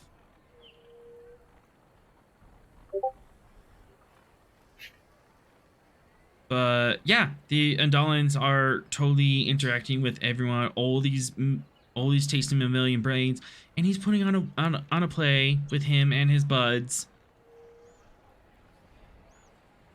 A weird version of one man play with one man in multiple bodies. Andalans are weird. We'll get more into that. But you walk through the path, and yeah, everyone's lounging around. Some of them are smoking, getting some sort of native plant. And then you walk up and you see Commander Durrell, and he just runs up, goes, "Captain!" and runs up and tries to hug you. Do you allow him to hug you, Calder? I'll let it happen. He hugs you. It is warm, and he hugs you like you are an old friend. So good of you to be here. Isn't this place wonderful? Like there's no hate, there's no anger. Everyone is just so loving and stuff. Even the animals. There's no predation here at all. We've seen signs of obvious carnivals, or is that are somehow subsiding on plants, or they've resorted to scavenging. I'm not thinking of that line from the Futurama that only eats tofu. Yep. Just gasping coughs Well, wheezing coughs. Yeah, this place is wonderful. Yeah. Wait, how long have we been down here? I'll explain that the Ecliptic has been trying to contact you for this long. For 2 weeks. Oh. Oh. Okay, so that psionic effect is a lot stronger than I thought. Help?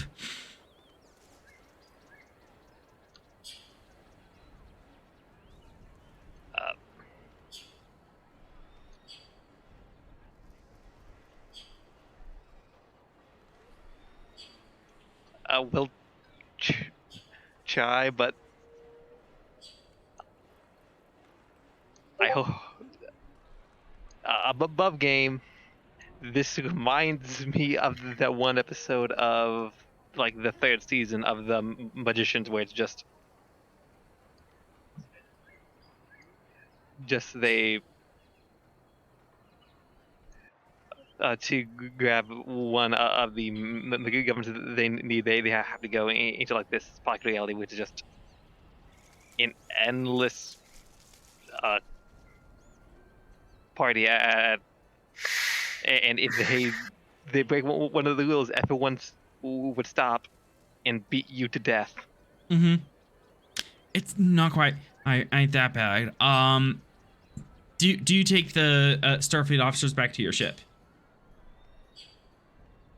I will slowly attempt, but stop if there is like any major hostility. You very carefully, slowly get them away from the group. They're a bit in distress and they kind of want to go back to the fun, but you keep reminding them of duty and honor and discipline, getting back to the ship. Lorvik, you're able to detox them from basically a low field psionic wave that they've been entrenched in for the past couple weeks. Yeah. And he's finally able to give a full report. They found a Nausicaan distress signal in the area, followed it here. They found life signs, and they all beamed down to the planet, and they just kind of never left. But while they're here, they did discover that each of these planets are alive somehow and like little sanctuary arcs of life, and they travel around the galaxy and they just pick up life forms and bring them into this idyllic state.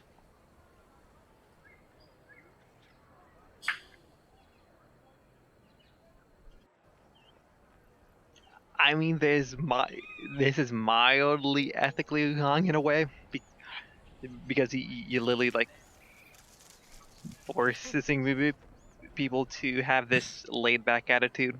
Mm-hmm. Oh, absolutely.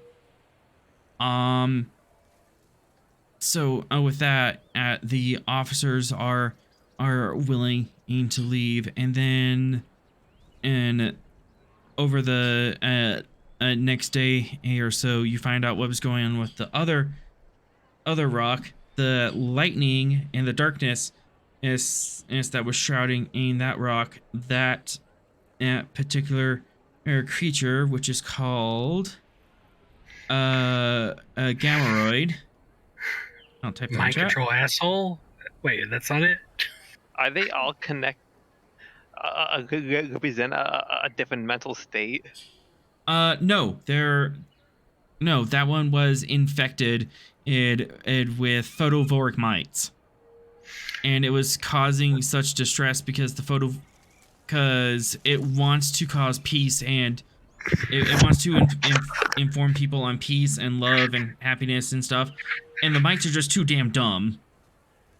And the mites also have a shared hive mind that the more of them that get together, the smarter they get, and they actually started fighting back against the psychic hippie commune. I mean, with the mites, my crew knows a way to deal with them. You've dealt with small swarms before. This is a larger one. They're much more intelligent. I mean, like, specify small because we dealt with a swarm that could encompass the entire interior of a steamer class. True. This would be equivalent into that. So, the swarm hive intelligence the swarm hive intelligence was approaching in humanoid. I mean, best case is, I mean, one way to get rid of them is to find a way for them to realize that they're feeding on a dry well, and then just just lead them to the closest sun.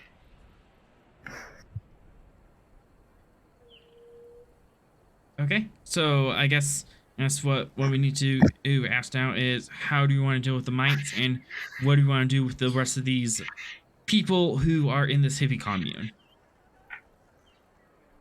I mean, is there a way to actually speak with the entity that's of doing this? Because maybe if I'm able to convince them of how long it is to just force, well, in a way, gaslighting people will by saying everything's good. So you want to speak to the godlike entity? Possible. Oh no, godlike entity with the hippie commune. Don't talk to it. No. Well, that's an Requires option. more telepathic abilities. Our best option is currently burnt out in sickbay. Pretty much. Yeah, I mean, I feel like this might be next time with time. Yeah, we could end it here and do a two-parter episode and revisit this. Yes. I'm fine with that. Yeah, let's do that. So we have this whole situation that has been revealed, and we now have the moral all implications of having a bunch of people who normally should hate each other living together in happiness under false pretenses, and another one of those psionic creatures living in pain and torment because of an infestation of a very nasty bug. So with that, let me get my sheet up. And with that, the credits will roll.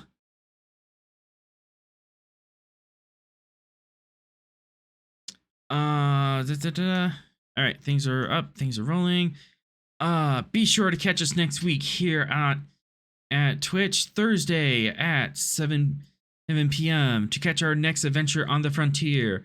Thank you to our awesome players here tonight. Lorek, you've literally pulled some miracles tonight. Thank you. Nice. And I think all of our chief medical officers pulled miracles, starting Yeah. from